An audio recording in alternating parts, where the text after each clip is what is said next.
আমাদের চ্যানেলে নতুন নতুন পর্ব, গল্প পড়তে ও দেখতে চ্যানেলটি সাবস্ক্রাইব করে রাখুন। নীরবের কথাগুলো শুনতে অবন্তীর বিষের মতো লাগছে, তবু উপায় না পেয়ে শুনতে হচ্ছে অবন্তীকে। এই, তুমি আজকে অফিস যাওনি কেন? জানো আমি তোমার জন্য কতক্ষণ অপেক্ষা করেছি। আর মিস করবে না, তাড়াতাড়ি অফিসে যাবে।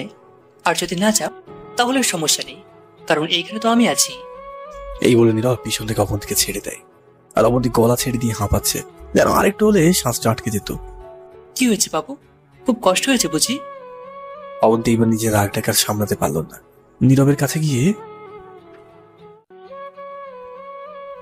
বাবু তুমি আমাকে মেরেছ, আমার কোনো কষ্ট নেই। তোমার হাতের মার আমি খেতে রাজি আছি। আমার বাসা থেকে বেরিয়ে যান আপনি, আপনার মুখ আমি দেখতে চাই না। এইদিকে অবন্তীর চিৎকার আমি বাথরুম থেকে শুনতে পেলাম। অবন্তী চিৎকার না এটা? ওর আবার কি হলো? গিয়ে দেখি তো। একটা তোয়ালে পেঁচিয়ে বাথরুম থেকে বেরিয়ে রান্না করে গিয়ে দেখি নীরব আর অবন্তী দাঁড়িয়ে আছে, আর অবন্তীর চোখে পানি দেখা যাচ্ছে। অবন্তী, কি হয়েছে তোমার? এইভাবে চিৎকার করলে কেন?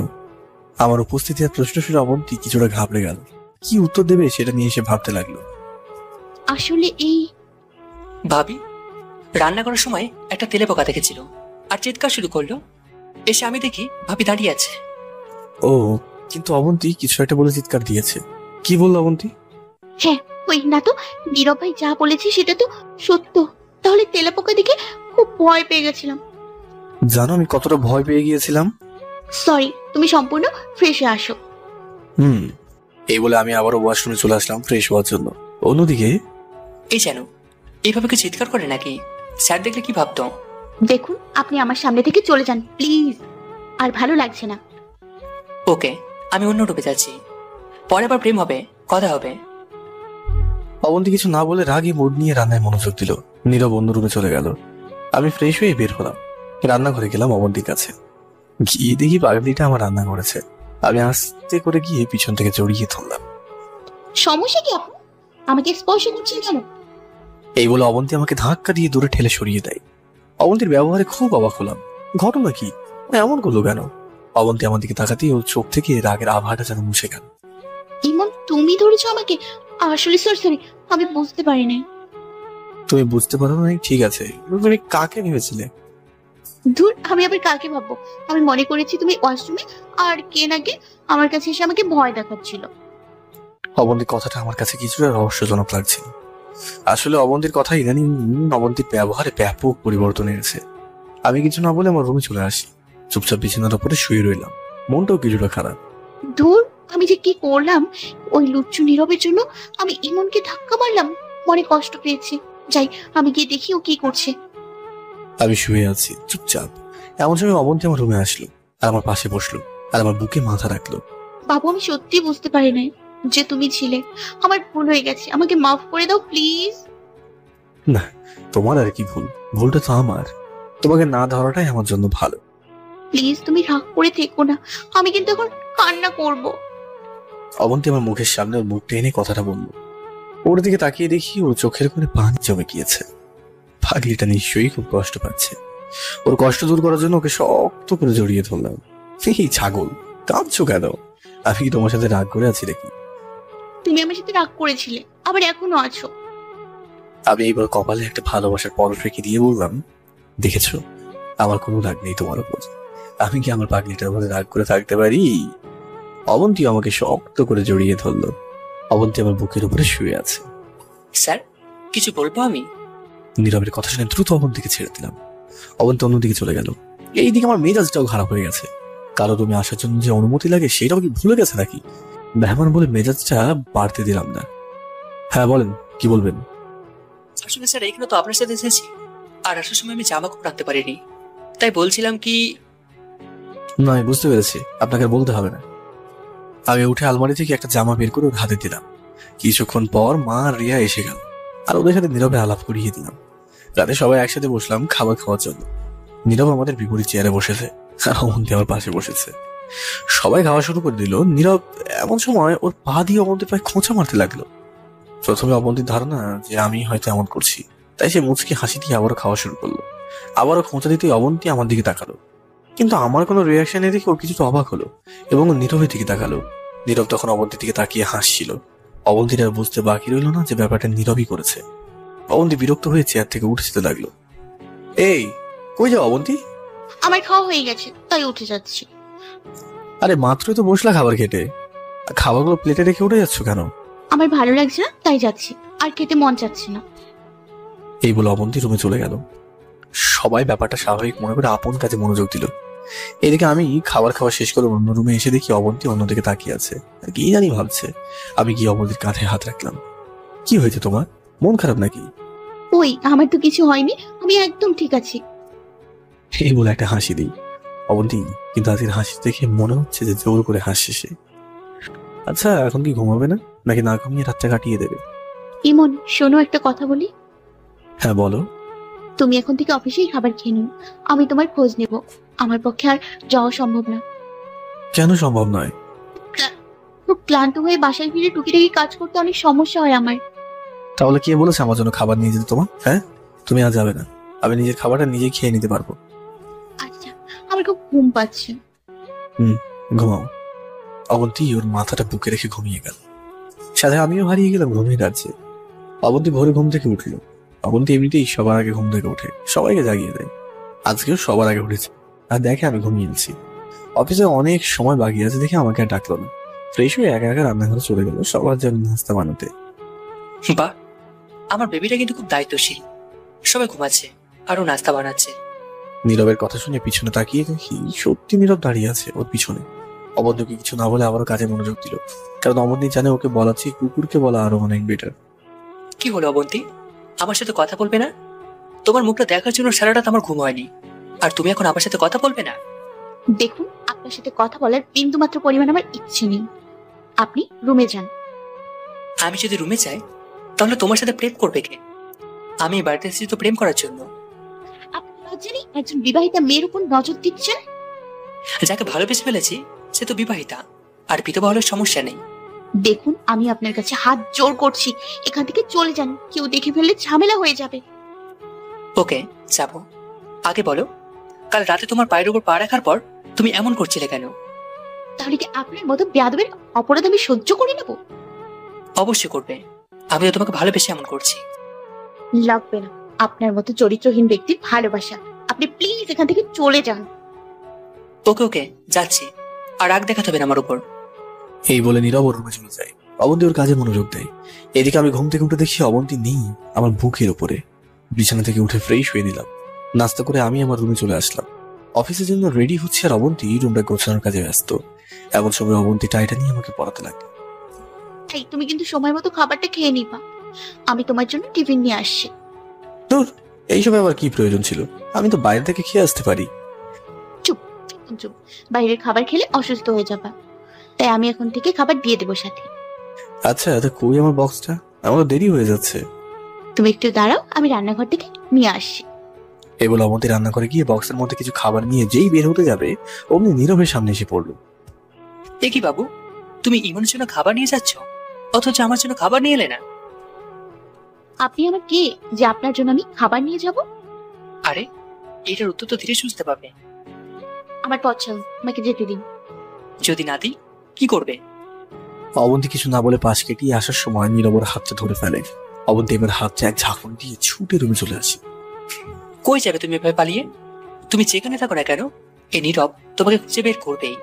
কথাগুলো মনে মনে বললাম। এইদিকে অবন্তী বক্স হাতে রুমে ঢোক। এই নাও তোমার বক্স। তাহলে আমি আসি। সে কি, আমার পাওনাটা কোথায়? তোমার আবার কিসে পাওনা? সে কি, ভুলে গেলে প্রতিদিন অফিসে যাওয়ার আগে কি করার কথা? ও মনে পড়েছে। এবার অবন্তীর কপালেও নয়, গালেও নয়, আমার সব থেকে প্রিয় জায়গা ওই গোলাপি ঠোঁটে ভালোবাসায় দিয়ে আমি অফিসে চলে আসলাম। সাথে নীরবও আসলো। অফিসে কাজ করছিলাম, এমন সময় ফারিয়া মহারানী আমার কেবিনে আসলো। কিরে, কিছু বলবি নাকি? বলবো না, তোমাকে নিয়ে যেতে এসেছি। আমি আবার তোর সাথে কই যাব? এত প্রশ্ন করা লাগবে না, তাড়াতাড়ি আমার সাথে চলো। কিন্তু কই যাব কিছুই তো বললা না। আর অফিসের কাজে রেখে কিভাবে যায় বলো তো? আমি কিছুই জানি না, আমার সাথে তাড়াতাড়ি চলো। এই বলে ফারিয়া আমার হাত ধরে টানতে লাগলো। আরে এইভাবে টানাটানি করছিস কেন? আচ্ছা আচ্ছা চল, যাচ্ছি। এই তো গুড বয়। ফারিয়াকে গাড়িতে বসিয়ে ওর কথা মতো একটা জায়গায় গাড়িতে থামালাম। জায়গাটা একটা বড় শপিং মলের সামনে। কিরে, এইখানে নিয়ে আসিস কেন? কেন এনেছি ভিতরে গিয়ে জানতে পারবে। এখন চলো। এই বলে ফারিয়া আমার হাত ধরে ভিতরে নিয়ে গেল। একটা কাপড়ের দোকানে ঢুকলো ফারিয়া। এই, এটা লেডিস দোকান, আর এখানে মেয়েদের জামা পাওয়া যায়। এইখানে কেন এনেছিস? কাজ আছে তাই এসেছি, কথা কম কাজ বেশি। আমি চুপচাপ ফারিয়ার সাথে ভিতরে আসলাম। ফারিয়া কয়েকটা শাড়ি আর কাপড় কিনল। দোকান থেকে বেরিয়ে আসলাম, এমন সময় চোখ গেল আরেকটা দোকানে। সেইখানে একজন ছেলে আর মেয়ের ওপর নজর গেল। মেয়েটাকে আর চিনতে পারলাম না, কিন্তু ছেলেটাকে বেশ চিনেছি। সেটার কেউ না, তানভীর। ফারিয়া, তুই ওই দিকটাতে গিয়ে একটু অপেক্ষা কর, আমি একটু আসছি। তুমি আবার কই যাবা? আরে একটু দাঁড়া না, আমি আসছি। আচ্ছা, পর বলছি। ওকে, তাড়াতাড়ি আসবা। আমি কিছু না বলেই তানভীর আর মেয়েটার পিছনে গিয়ে দাঁড়ালাম। ওর কি সুন্দর মার্কেট করছে। আমি এবার তানভীরের কাঁধে হাত রাখলাম। তানভীর আমার দিকে তাকাতেই যেন ওর মুখটা বাংলা 5-এর মতো হয়ে যায়। আচ্ছা ভাই, আপনাকে দেখতে আমার ফ্রেন্ড তানভীরের মতো লাগে। হ্যাঁ ভাই, আপনাকে দেখতে আমার ফ্রেন্ড ইমনের মতো লাগে। ওই শালা, আমি তোর বন্ধু ইমন। আরে এই মেয়েটাকে? আরে ভাই, তুই আবার মার্কেটে কি করছিস? আসলাম একজনের সাথে মার্কেট করাতে, আর এখন তোকে দেখলাম। এখন বল, তোদের প্রেম কতদিনে? আর কিছু করার নেই। অনেকদিন যাবত প্রেম করে আজ তোর কাছে ধরা খেয়ে গেলাম। আমি তোর বন্ধু আর তুই আমাকে জানালি না ব্যাপারটা? আরে ভাই, সমস্যার জন্য জানাতে পারিনি। তা এখন কথা বলবি নাকি পরিচয় করিয়ে দিবি? দিচ্ছি। দোস্ত, ওর নাম রাইসা, আর ওর সাথে আমার রিলেশন কয়েক মাস হবে। হাই রাইসা, আমি ইমন। আপনাকে আমি চিনি, তানভীর আপনার কথা আমাকে বলেছি। তা তোরা কি আরো কিনবি নাকি বাসায় যাবি? এই মাত্র আসলাম, আরো কিছুক্ষণ থেকে আরো কিছু কিনবো। চলো চল, একসাথে মার্কেট করি। সেটাই ভালো। তারপর আমিও তানভীর আর ওর গার্লফ্রেন্ড এবং ফারিয়া একসাথে মার্কেট করলাম। মার্কেট করা শেষ করে বাইরে আসলাম। তানভীর আর রাইসাকে বিদায় জানিয়ে দিলাম। এমন সময় ফারিয়া ওর হাতের ব্যাগগুলো আমার দিকে এগিয়ে দিল। এই নাও, এগুলো বাসায় নিয়ে আন্টি রিয়া আর আমার মিষ্টি ভাবি অবন্তীকে দিবা। তোর জিনিস তুই আমাকে দিচ্ছিস কেন? তুই তোর জন্য কিনেছিস, তুই রাখ। আমি এতগুলো আমার জন্য কিনি নাই, কিছু তোদের জন্য কিনলাম। তা আমাদের জন্য এগুলো কিনেছিস কেন? তোমার বিয়েতে তো আর আসতে পারি নাই, তাই তোমাদের এগুলা দিচ্ছি। আমার বিয়ে হয়েছে আজ কয়েক মাস হবে, আর তুই এখন দিচ্ছিস? আসলে মনে ছিল না এই বিষয়ে। যখন মনে ছিল না, তাহলে মনে করতে গেলি কেন? চুপচাপ কথা না বলে এগুলা নাও হাত থেকে। না, আমি এগুলো নিতে পারবো না। যদি না নাও তাহলে আর কোনোদিন বন্ধুত্বের পরিচয় দেব না। কি বলছিস তুই এসব? তাহলে নাও বলছি। ওকে দে। ফারিয়ার হাত থেকে ব্যাগগুলো নিয়ে আবার অফিসে ব্যাক করলাম। অন্যদিকে অবন্তীর হঠাৎ বমি বমি ভাব হচ্ছে, তার সাথে মাথাটাও ঘুরছে। কিছুক্ষণ পর বমিটা নিজের মধ্যে ধরে রাখতে পারলো না, ইচ্ছে মতো বমি করলো অবন্তী, আর মাথায় পানি দিচ্ছে অন্য হাতে। হঠাৎ মাথা ঘোরানো আর বমি করা তো এটা স্বাভাবিক ব্যাপার নয়। হ্যাঁ, আমি জানি, যখন নতুন অতিথি আসে তখন এমনটা হয়। এটা ভাবতে অবন্তীর মুখে হাসি ফুটে উঠেছে। তাহলে সে এবার মা ডাকটা শুনতে পারবে। ডক্টরের সাথে গিয়ে কথা বলতে হবে, নইলে আসল কারণটা বোঝা যাবে না। এই বলে অবন্তী বাসা থেকে বের হওয়ার সময় মায়ের সামনে পড়ে। কেনে মা, কই যাচ্ছিস? না না, এখন ওদের কিছু জানানো যাবে না। আগে সত্যিটা জেনে নি, তারপর সবাইকে সারপ্রাইজ দেওয়া যাবে। এখন কোনো মতে কেটে পড়ি মিথ্যে বলে। কে রে, কি ভাবছিস এত মনে মনে? মানে মা, ওই আমার এক ফ্রেন্ডের সাথে অনেকদিন যাবত দেখা হয় না, তাই ওর সাথে দেখা করতে যাচ্ছি। আচ্ছা, তার রিয়াকে তোর সাথে দেব? না মা, আমি একা যেতে পারবো, আপনি চিন্তা করেন না। আচ্ছা, তুমি সাবধানে যেও। আচ্ছা। অবন্তী বাসা থেকে বেরিয়ে একটা হাসপাতালে গেল এবং প্রেগন্যান্সি টেস্ট করালো। রিপোর্ট তৎক্ষণাৎ পাওয়ার জন্য অপেক্ষা করছে। কিছুক্ষণ পর ডাক্তার অবন্তীর কাছে আসলো। আরে মিসেস আবন্তী, আপনাকে তো মিষ্টি খাওয়া দরকার। আপনি যে উদ্দেশ্যে এখানে নিয়ে এসেছেন সেটা পূরণ হয়েছে। আপনার মাঝে একটা জীবন্ত সন্তান। ডাক্তারের কথা শুনে অবন্তী যেন আকাশে চাঁদ হাতে পেয়েছে। সত্যি বলছেন আমি মা হতে চলেছি? সত্যি বলছি। এই নিন আপনার প্রেগন্যান্সি রিপোর্ট, আর 2 দিন পর একবার এসে চেক করিয়ে যাবেন। আচ্ছা, আসবো। অবন্তী ডাক্তারের হাত থেকে রিপোর্টটা নিয়ে দেখতে লাগলো। খুশিতে অবন্তীর চোখ দিয়ে পানি পড়ে গেল। অবন্তী রিপোর্ট হাতে নিয়ে বাসার উদ্দেশ্যে হাঁটছে। এখন কাউকে কিছু জানাবো না, সবাইকে পরে জানাবো, আর একটা সারপ্রাইজ দিব। খুশি মনে অবন্তী বাসায় ফিরল আর প্রেগন্যান্সির রিপোর্টটা লুকিয়ে ফেললো। সবার কাছ থেকে সবকিছু লুকিয়ে ফেললো সারপ্রাইজ দেবে বলে। এদিকে সারাদিন অফিসে কাজ করে আমি আর নীরব সাহেব একসাথে বাসায় ফিরলাম। আমি রুমে গেলাম। অবন্তী মায়ের কাছে আছে, আর নীরব ওর রুমে চলে গেল। কিছুক্ষণ পর অবন্তী আমার জন্য শরবত নিয়ে এসে আমার কাছে বসে আমার বুকের উপরে শুয়ে গেল। খুব হাসছে। আজ আমার বউটাকে খুব খুশি খুশি লাগছে। কারণটা কি? হ্যাঁ, কারণ কিছুই না, তোমার বুকে মাথা রাখতে ইচ্ছে করছিল তাই শুয়েছি। কিন্তু আমি তো এখনো ফ্রেশ হইনি, আমার তো পুরো শরীরে ঘাম লেগে আছে। লাগুক, আমার সমস্যা নেই। তোমার শরীরের ঘামটাও আমার কাছে অনেক মূল্যবান। আচ্ছা, আমি ফ্রেশ হয়ে আসছি, তারপর শুয়ে থাকো বুকের উপরে। হুম। বুক থেকে অবন্তীকে সরিয়ে দিয়ে আমি ফ্রেশ হতে চলে গেলাম। আমি ফ্রেশ হয়ে এসে অবন্তীর হাতে বানানো শরবতটা খেলাম। জানো, আজকে আমার খুব খুব খুশি লাগছে। তা হঠাৎ এত খুশি খুশি লাগার কারণ? কারণটা পরে বলবো। আমার যে আজ মনে হয় খুশি আর কেউ নেই। আচ্ছা, তোমার খুশিটা একটু বাড়িয়ে দিই তাহলে। কিভাবে বাড়াবে? আমি এবার ফারিয়ার দেওয়া ব্যাগগুলো অবন্তীর হাতে দিলাম। এখানে তোমার জন্য, মায়ের জন্য আর রিয়ার জন্য কিছু জামা কাপড় রাখা আছে। এইগুলো আবার কেন কিনতে গেলে? আরে এইগুলো আমি কিনিনি, ফারিয়া আমাদেরকে গিফট করেছে, আর আমাকে একটা পাঞ্জাবিও দিয়েছে। ফারিয়া আবার এগুলা কেন দিতে গেল? সেটা আমি জানি না। এখন যাও, মাকে দিয়ে আসো। আসছি। অবন্তী রুম থেকে বেরিয়ে মায়ের রুমে যাওয়ার জন্য পা বাড়াল। যেই নীরবের রুমের সামনে দিয়ে যাচ্ছিল, অমনি নীরব হ্যাঁচকা টান দিয়ে অবন্তীকে রুমে নিয়ে যায় আর দেওয়ালের সাথে চেপে ধরে, সাথে অবন্তীর মুখটাও। এই বাবু, সারাদিন ইমনকে সময় দিলে হবে? আমার দিকে একটু তাকাও না, আমি তো তোমার জন্য অপেক্ষা করছি। অবন্তীর মুখ দিয়ে কোনো কথা বেরোচ্ছে না নীরবের হাতে চাপের কারণে। সকালে আদর করে ইমনের টাইপ হতে দাও, আবার অফিস থেকে ফিরলে ওর কত খোঁজ নাও। আমাকে কি একটু আদর করা চায় না? আমি তো তোমার আদর পাওয়ার জন্য ব্যাকুল। অবন্তী এবার দিশেহারা হয়ে বাধ্য হয়ে নীরবের হাতে কামড় বসালো। আ অবন্তী নীরবকে ধাক্কা দিয়ে দরজার বাইরে চলে আসে। দরজার কাছ থেকে বলতে থাকে, জানি না আপনাকে জন্ম দিয়েছিল আপনার বাবা মা কোন পাপের কারণে। আপনাকে আমি দেখে নিব। অবন্তী কিছু না বলে ব্যাগটা নিয়ে মায়ের রুমে চলে গেল। রাতে সবাই খাবার খেয়ে ঘুমিয়ে পড়লো, আর অবন্তী আমার বুকে ঘুমিয়ে পড়লো। মাঝরাতে কিছু একটা শব্দ অবন্তীর ঘুমটা ভেঙে গেল। তাকিয়ে দেখে পাশে আমি নেই। কি হলো, ইমন আবার কই গেল? আর আওয়াজটা আসছে কোন দিক থেকে? গিয়ে দেখি তো। অবন্তী বিছানা থেকে নেমে গিয়ে দেখতে লাগলো যে আওয়াজটা কোন দিক থেকে আসছে। রুমের বাইরে যেতে ড্রয়িং রুমে ঝাপসা আলোতে কেউ একজনকে দাঁড়িয়ে থাকতে দেখা যায়। তবে অবন্তী খেয়াল করলো যে লোকটা আমার জামা পরে আছে। অবন্তীর বুঝতে বাকি রইল না যে এইটা আমি। ইমন, তুমি এইখানে কি করছো? আর আওয়াজটা আসছে কোথা থেকে? আমার কোনো আওয়াজ আসছে না দেখে অবন্তী আমার কাছে আসলো। কি হলো, কিছু বলছো না কেন? এই বলে অবন্তী যেই আমার গায়ে হাত রাখলো, অমনি লোকটা অবন্তীর দিকে তাকাতেই অবন্তী অবাক হয়ে যায়, কারণ এইটা আমি না, বরং নীরব ছিল। অবন্তী যখনই চিৎকার দিতে যাবে, অমনি নীরব ওর মুখ চেপে ধরে ওকে টানতে টানতে রুমে নিয়ে যায়। নীরব রুমের মধ্যেও লাইট অফ ছিল, কিছুই দেখা যাচ্ছিল না। নীরব এই অন্ধকারের মধ্যেও কিভাবে যে অবন্তীর হাতটা বেঁধে ফেললো সেটা অবন্তী জানা নেই। অবন্তীকে একটা চেয়ারের মধ্যে বেঁধেছে নীরব, সেটা সে স্পষ্ট বুঝতে পারছে। নীরব বলা শুরু করলো, অবন্তী, আমি অনেক সহ্য করেছি, আজ আর না। তুমি আমাকে অনেক ঠকিয়েছ, আজ আমি আমার উদ্দেশ্যটা সফল করব। আপনি কি ভেবেছেন আমাকে এখানে বেঁধে রাখলে আমি আপনার সব কথায় রাজি হয়ে যাব? কখনোই না। দেখো বন্তি, আমি সোজা কথার মানুষ, আমি জিলিপির প্যাচ খেলার জন্য বসে নেই। আমি তোমাকে আজকে বিয়ে করব। আমার মন চাচ্ছে আপনার মুখে থুতু মারতে। আপনি যে এতটা নিচু মনের মানুষ তা আমার নতুন করে জানা হয়ে গেছে। আমি কিছুই জানি না, আর কিছু বুঝিও না। আমি তোমাকে নিজের করে পেতে চাই। সেটা আপনি কোনো দিন পারবেন না। দরকার হলে আমার লাশ পাবেন, তবুও আমাকে পাবেন না।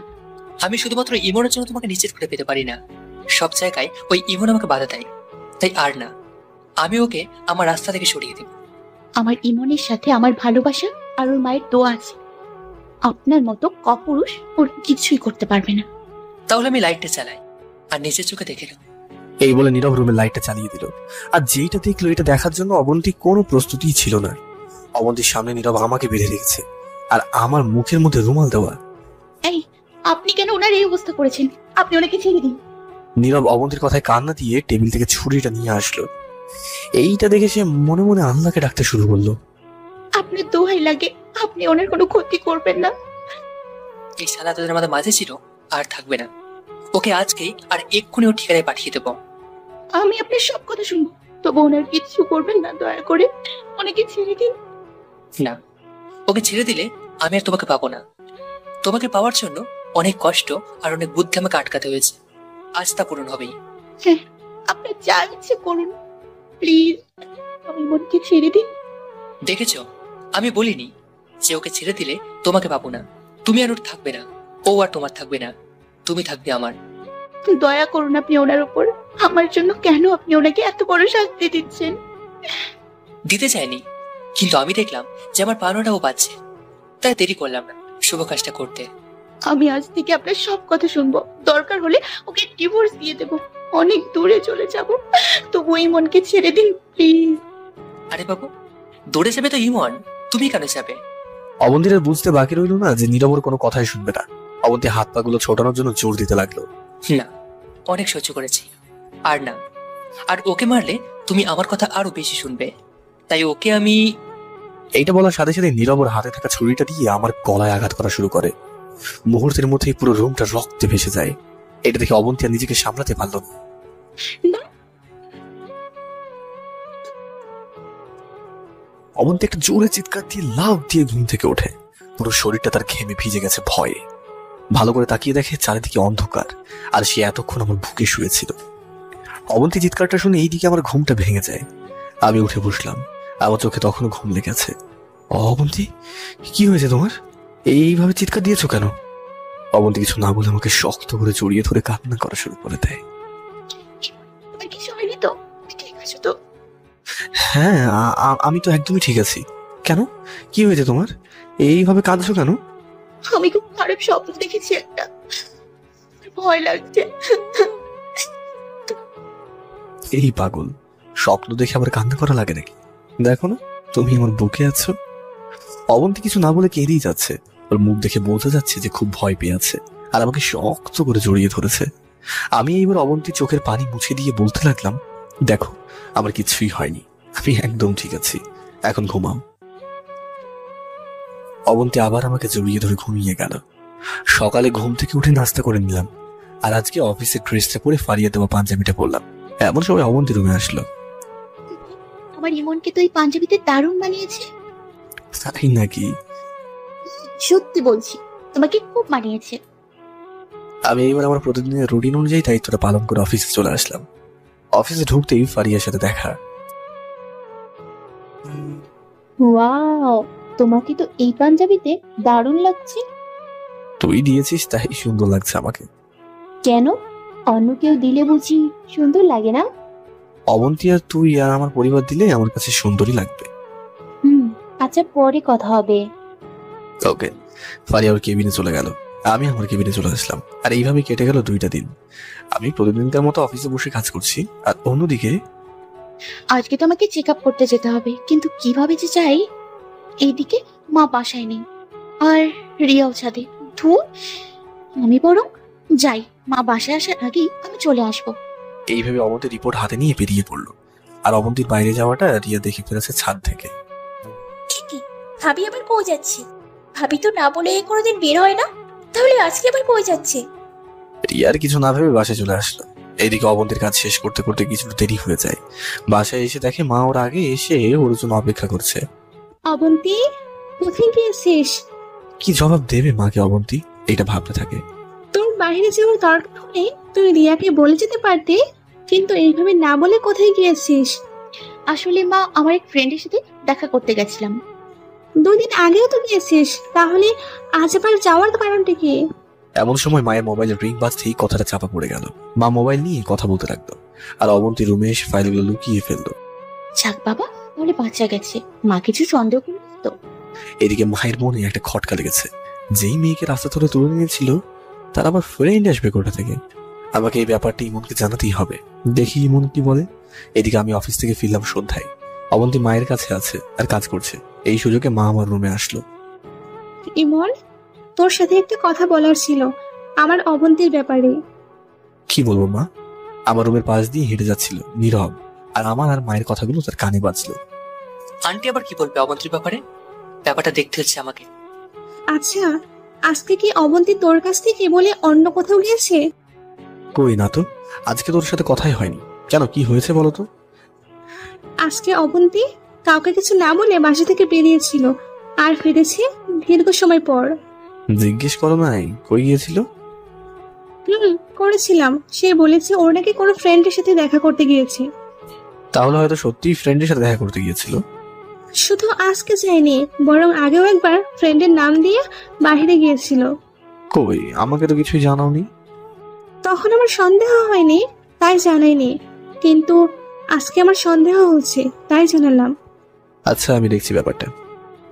অবন্তী যাওয়া এবং আসার সময় একটা কিসের জানি ফাইল নিয়ে যায়।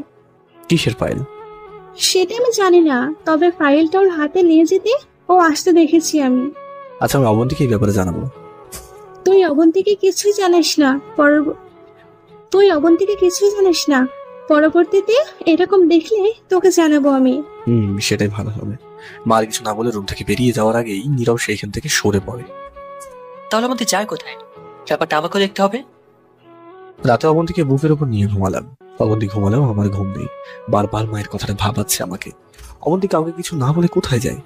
আর আমার জানা মতে ওর তো কোনো ফ্রেন্ড নেই। ব্যাপারটা নিয়ে ভাবতে ভাবতে ঘুমিয়ে গেলাম। এইভাবে কেটে গেল কয়েকটি দিন। আমার আর অবন্তীর সম্পর্ক আগের মতোই মজবুত রয়েছে, কিন্তু মাঝে মাঝে অবন্তীর ব্যবহার খুব ভাবায় আমাকে। ওর হঠাৎ হঠাৎ কাজগুলো যেন বড্ড অচেনা লাগে। ওর দিকে তাকালে মনে হয় খুব ভয় আছে, কিন্তু অবন্তীর উপর সন্দেহ হচ্ছে। মোটামুটি অফিসে বসে কাজ করছিলাম।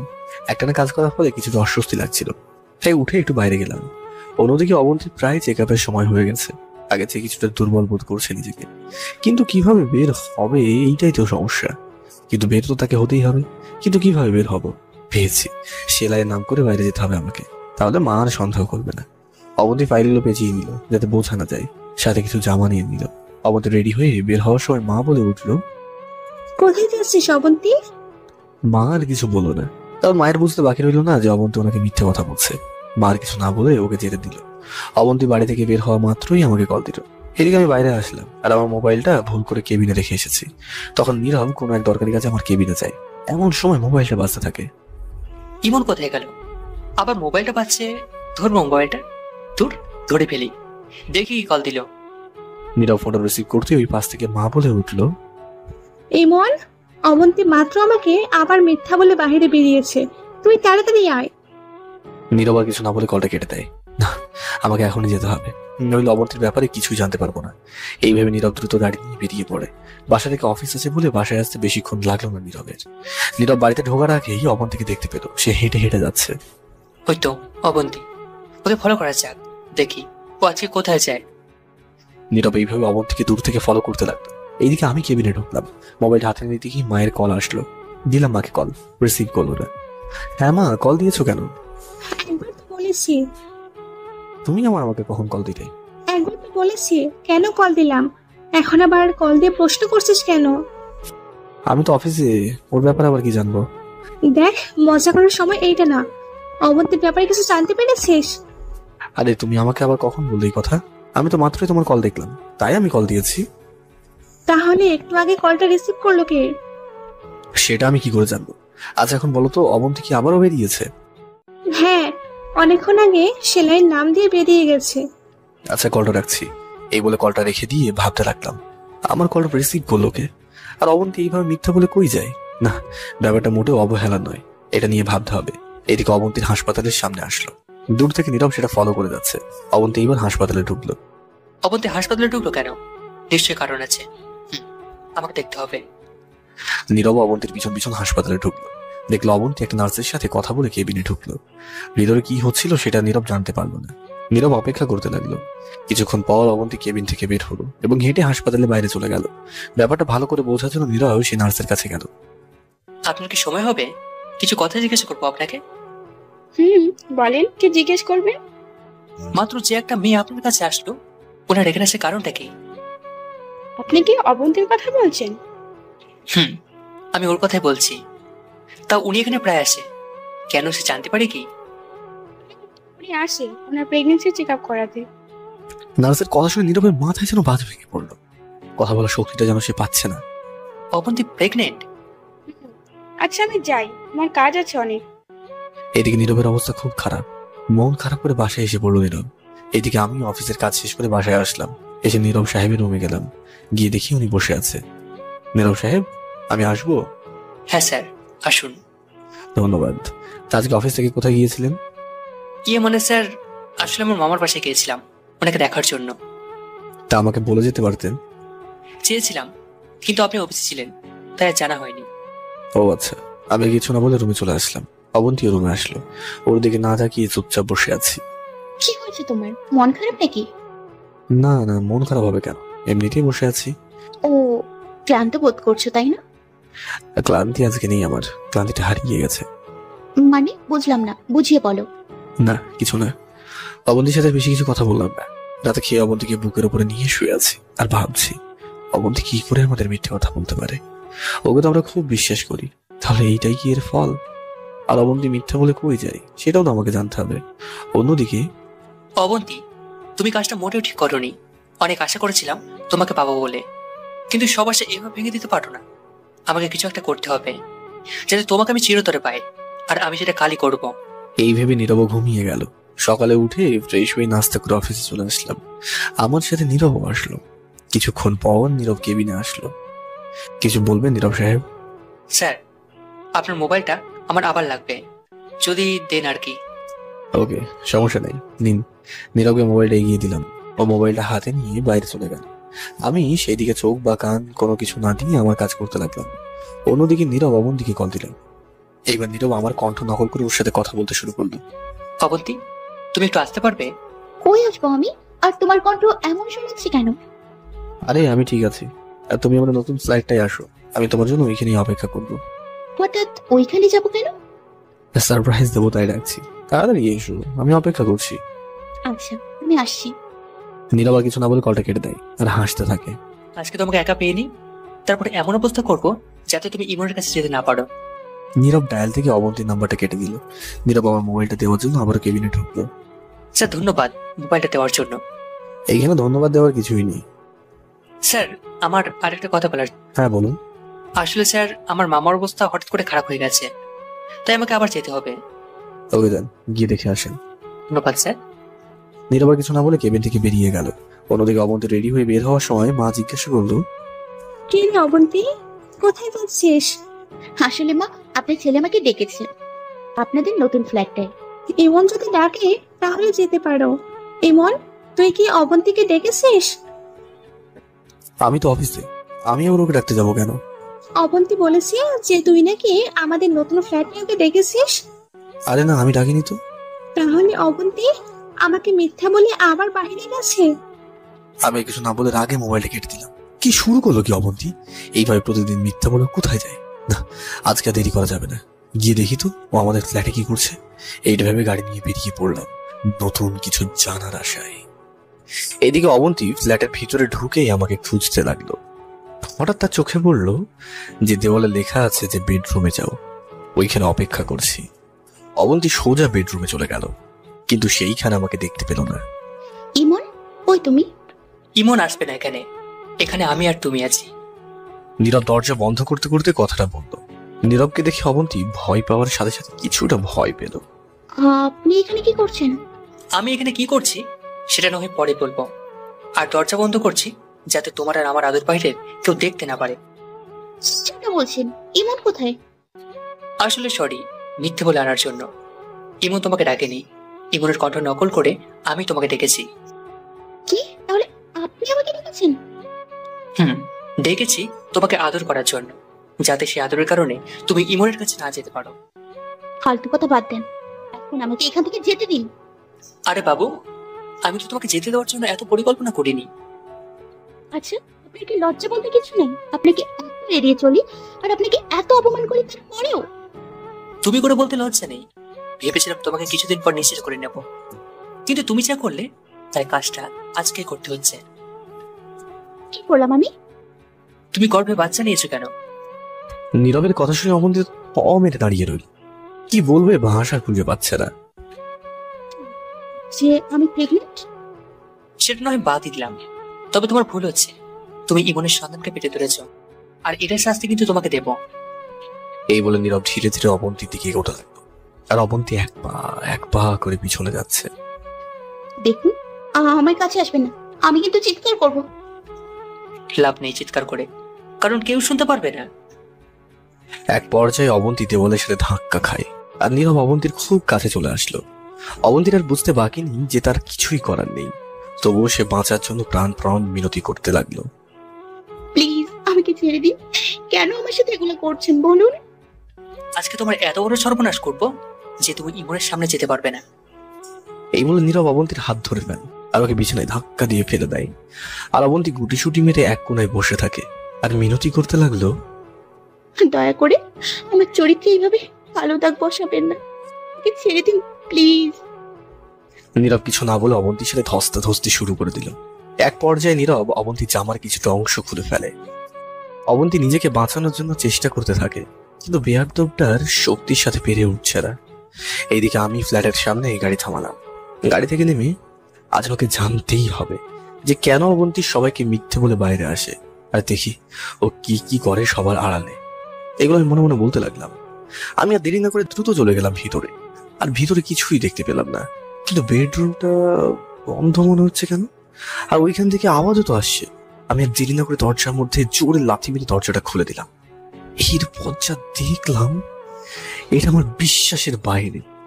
কি করব বা কি বলবো কিছুই বুঝতে পারছি না। যে অবন্তীকে আমি আমার জীবনের চেয়ে বেশি ভালোবেসেছিলাম, আজ সে আমার সাথে প্রতারণা করছে। আমি ঢোকার সাথে সাথে দেখি নীরব আর অবন্তী। ছি ছি ছি ছি ছি। আমাকে দেখে ওরা একজন আরেকজনকে ছেড়ে দেয়। দুজনে খুব ভয় আছে। অবন্তী হঠাৎ ছুটে আমার পিছনে এসে লুকিয়ে পড়ে আর কাঁদতে থাকে, আর মুখের মধ্যে অজানা ভয় বিরাজ করছে। নীরব এক কোণে চুপচাপ ভয়ে দাঁড়িয়ে আছে। হয়তো আমাকে এইখানে ওরা আশা করে। আমি নীরবের কাছে গিয়ে ওর কলারটা চেপে ধরলাম, থাপ্পড় বসিয়ে দিলাম। এই জানোয়ার, তোকে ছুটি দিয়েছিলাম কি এই জন্য? হ্যাঁ, আর এইটা কি তোর মামার অসুস্থতা নো না? আমার হাতে থাপ্পড় খেয়ে নীরব 2 হাত দূরে গিয়ে পড়লো। আমি আবার ওর কলারটা চেপে ধরে ইচ্ছে মতো মারতে শুরু করলাম। আমার মার দেখে ওইদিকে অবন্তীও ভয়ে কাঁপতে শুরু করলো। ওই তোকে আমি বিশ্বাস করে আমার বাড়িতে ঠাঁই দিয়েছি, আর আমার বউয়ের সাথে পরকীয়া করার জন্য নাকি? হ্যাঁ, আজ তোকে তো মেরেই ফেলবো। এই বলে হাতের কাছে থাকা ব্রাশের স্টিল বডি দিয়ে মারা শুরু করলাম নীরবকে। ও শরীর দিয়ে রক্ত পড়া শুরু করলো। স্যার প্লিজ আমাকে আর মারবেন না, এখানে আমার কোনো দোষ নেই, সব দোষ অবন্তী ভাবির। নীরবের কথাটা শোনার পর মারা বন্ধ করে দিয়ে অবাক হয়ে গেলাম। সব দোষ অবন্তীর মানে? কি বলতে চাস তুই? অবন্তী দোষ মানে? ভাবি আমাকে প্রত্যেকদিন ব্ল্যাকমেল করতো যে ওনার সাথে সাথে মেলামেশা না করি তাহলে উনি আমাকে তার কাছে মিথ্যা বলে আমাকে চাকরি থেকে বার করে দেবে। কি? অবন্তী তোকে এগুলো বলেছে? এই তুই চুপ থাক, তোর সাথে আমি কথা বলছি না, ওর কথা শেষ করতে দে। আমার ধমক শুনে অবন্তী চুপ হয়ে গেল। নীরব আবারও বলা শুরু করলো। স্যার বিশ্বাস করুন, আমার কোনো দোষ নেই, আমি বাধ্য হয়ে এসব করেছি। তাহলে তুই আমাকে আগে এসব জানাসনি কেন? চেয়েছিলাম, কিন্তু ওর ভয়ে আর ভাবির হুমকির জন্য জানাতে পারিনি। তাহলে? হ্যাঁ স্যার, আপনি ঠিক ধরেছেন। অবন্তী ভাবে আমার সাথে লুকিয়ে লুকিয়ে মোবাইলে কথা বলতো, আর মিথ্যে বলে বাসা থেকে বেরিয়ে আমার সাথে। হয়েছে, চুপ থাক। আমি রাগান্বিত ভাবে অবন্তীর দিকে তাকালাম। অবন্তী ভয়ে এক কোণে দাঁড়িয়ে আছে, কিচ্ছু বলার সাহস পাচ্ছে না। দিলাম পুলিশকে কল, আর নীরবকে ধরিয়ে দিলাম পরকীয়ার অপরাধে। অবন্তী তখনও চেয়েছে আমার দিকে, আমি ওর দিকে এগিয়ে গেলাম। বাহ অবন্তী বাহ, এইভাবে আমাকে নাও ঠকাতে পারতে। অনেক বিশ্বাস ছিল তোমার উপরে, এই তার প্রতিদান। এই বলে সোজা অবন্তীর কাছ থেকে বিপরীত দিকে হাঁটা ধরলাম। ইমন শোনো প্লিজ, আমাকে ভুল বোঝো না, আমার কোনো দোষ নেই। অবন্তী পিছন থেকে আমাকে ডেকে যাচ্ছে। আমি না শোনার ভান করে বাসায় চলে আসলাম। এসে রুমে ঢুকে সবকিছু ভাঙতে লাগলাম। আয়না, টিভি, মোবাইল, ল্যাপটপ সবকিছু ভেঙে একাকার। এইদিকে শব্দ শুনে মা রিয়া আমার রুমে ছুটে আসলো। কি হয়েছে বাবা তোর? আমি কিছু না বলে চুপচাপ বিছানার উপরে বসে রইলাম। এইদিকে আমার অবন্তীর উপরে মেজাজটা ধীরে ধীরে বাড়তে লাগলো। ইমন, কথাটা তো একবার শোনো, ওই নীরব যা বলছে সব মিথ্যে বলছে। দরজায় তাকিয়ে দেখি অবন্তী দরজায় দাঁড়িয়ে আছে। ওকে দেখলে মেজাজটা বিগড়ে যাচ্ছে। তুই আবার এইখানে কেন এসেছিস? এই বাড়িতে তোর কোনো জায়গা নেই। বিশ্বাস করো, আমি প্রমাণ করে দেব নির্দোষ। আর একটা কথা বলবি না তুই? এইবার আমি বুঝতে পেরেছি যে নীরব আসার পর তুই কেন এত পাল্টে গিয়েছিস। আর তুই মাকে মিথ্যে বলে বাইরে গিয়ে নীরবের সাথে নষ্টামি করিস। মা রিয়া আমার কথা শুনে অবন্তীর দিকে অবাক চোখে চেয়ে আছে। তাদের হয়তো আমার কথাগুলো বিশ্বাসই হচ্ছে না। অবন্তী এইবার আমাকে কাছে এসে আমার হাত ধরল আর বলতে লাগলো, দোহাই লাগে, আমাকে আর মিথ্যে অপবাদ দিও না। কেন বাইরে যাই মিথ্যে বলে সেটা আমি বলছি। আমি ঠাস করে আবারও থাপ্পড় মারলাম। তোর সাহস কি করে হয় আমার হাত ধরা? তোকে রাস্তা থেকে তুলে এনে আমি ভুল করেছি। অবন্তী কিছু না বলে গালে হাত দিয়ে দাঁড়িয়ে আছে আর কাঁদছে। মা রিয়া আমার রুম থেকে চলে গেল। আমার সব বোঝা উচিত ছিল যে আমি রাস্তার মেয়ে, আর আমাকে রাস্তায় মানায়। দেখ, তোর সাথে কথা বলার কোনো ইচ্ছেই আমার নেই। তুই এখনই বেরিয়ে যা আমার বাসা থেকে। আমাকে কিছু বলতে দেবে না? একটিবার আমার কথাটা শোনো। তোর মতো অসত্যির কাছে কোনো কথা আমি শুনতে চাই না। তুই যদি আমার বাড়ি থেকে না বেরোস তাহলে তুই আমার মরা। আমি চলে যাব আমার পুরনো ঠিকানায়, কখনো তোমার সামনে আসবো না, কোনো দিন না। তাহলে দাঁড়িয়ে আছিস কেন? চলে যা এখান থেকে, আমার সামনে থেকে বেরিয়ে যায়। তোর ছায়া যেন আমি না দেখি। আজকের রাতটা আমাকে থাকতে দিবা, শুধু আজকের রাতটা। 1 মিনিটও দেবো না, তুই এক্ষুনি বের হবি আর রাস্তায় গিয়ে থাকবি। অবন্তী এইবার আমার পায়ে এসে পড়লো আর কাঁদতে কাঁদতে বলতে লাগলো, দয়া করো আমার উপর, আমাকে একটা রাত থাকতে দাও প্লিজ। এই আমার পাছাড়, তোর নোংরা হাত দিয়ে আমাকে স্পর্শ করার কোনো অধিকারই তোর নেই। অবন্তী কিছু না বলে কাঁদতে কাঁদতে অন্য রুমে চলে গেল। আমি ওয়াশরুমে চলে এলাম ফ্রেশ হওয়ার জন্য। দুপুরে খাবার খেয়ে আমি বাইরে চলে আসলাম তানভীরের সাথে দেখা করার জন্য। কি রে, এতদিন পর কিভাবে আমার কথা মনে পড়লো? আমি কিছু না বলে তানভীরকে জড়িয়ে ধরে কেঁদে দিলাম। আমার কান্না দেখে তানভীর অনেকটা অবাক, তাও আমাকেও কোনোদিন কাঁদতে দেখেনি। কি হয়েছে আমাকে বল। যাকে খুব বেশি বিশ্বাস করেছি সে আজকে আমাকে ঠকালো। মানে বুঝলাম না। অবনীকে খুব বিশ্বাস আর ভালোবেসে খুব বড় ভুল করেছে রে, যেটা মাসুল আমাকে এখন দিতে হচ্ছে। যদি বলিস আমাকে তাহলে বুঝিয়ে বল, আর নইলে বাদ দে। তোর দাদা আমি ধরতে পারছি না। নীরব বাড়ি আসার পর অবন্তী কি করেছিল আর কিভাবে মাকে মিথ্যে বলে বাড়ি থেকে বেরিয়েছে আর নীরবের সাথে সম্পর্ক কি, এগুলো সবই তানভীরকে বললাম। না দোস্ত, আমার মনে হয় না ভাবির চরিত্র এতটা খারাপ। মনে হয় তোর কোনো ভুল রয়েছে এখানে। নিজের চোখটাকে কিভাবে অবিশ্বাস করি বলতো? আমার এখানে কিছু করার নেই, শুধু তোকে সাহায্য করতে পারবো। বাসা থেকে বেরিয়েছিস কখন? দুপুরে বেরিয়েছি তোর সাথে দেখা করার জন্য, আর এখনো বাসায় যাইনি। এখানে দাঁড়িয়ে না থেকে বাসায় যা, গিয়ে ভাবির সাথে কথা বলে সব মিটমাট করে নে। ওর সাথে আবার মিটমাট? আচ্ছা তাহলে আমি যাই। তানভীরের কাছ থেকে বিদায় নিয়ে বাসায় চলে আসলাম। মা রিয়া ওদের রুমে আছে। আমি আমার রুমে এসে দেখি অবন্তী এক কোণে বসে কাঁদছে। দেখেও না দেখার ভান করে ফ্রেশ হয়ে নিলাম। অবন্তী বা মা কারোর সাথে কথা না বলে রাতের খাবার খেয়ে নিলাম। অবন্তী খেয়েছে কিনা সেটা আমার দেখার বিষয় না। আমি বিছানায় এসে শুয়ে পড়লাম। কিছুক্ষণ পর কেউ একজন বিছানায় উঠলো। তাকিয়ে দেখি অবন্তী। তুই আমার বিছানায় কি করছিস? ঘুমাবো তাই আসছি। তোকে না বলেছি আবার চোখের সামনে আসবি না, তাহলে আবার এখানে কি করছিস? আমি কিছু না বলে বালিশ ছুঁড়ে মারলাম নিচে।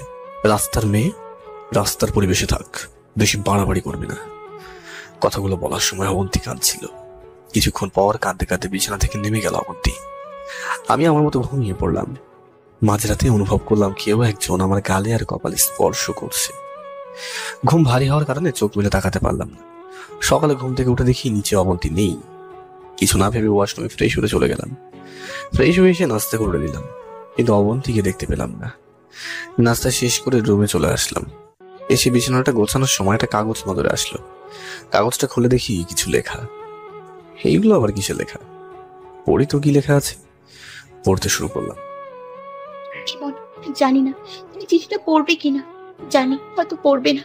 আমাকে অবহেলা করে, তুই জানো আমি যখন বাবা মাকে হারাই তখন আমার স্থান ছিল এতিমখানায়।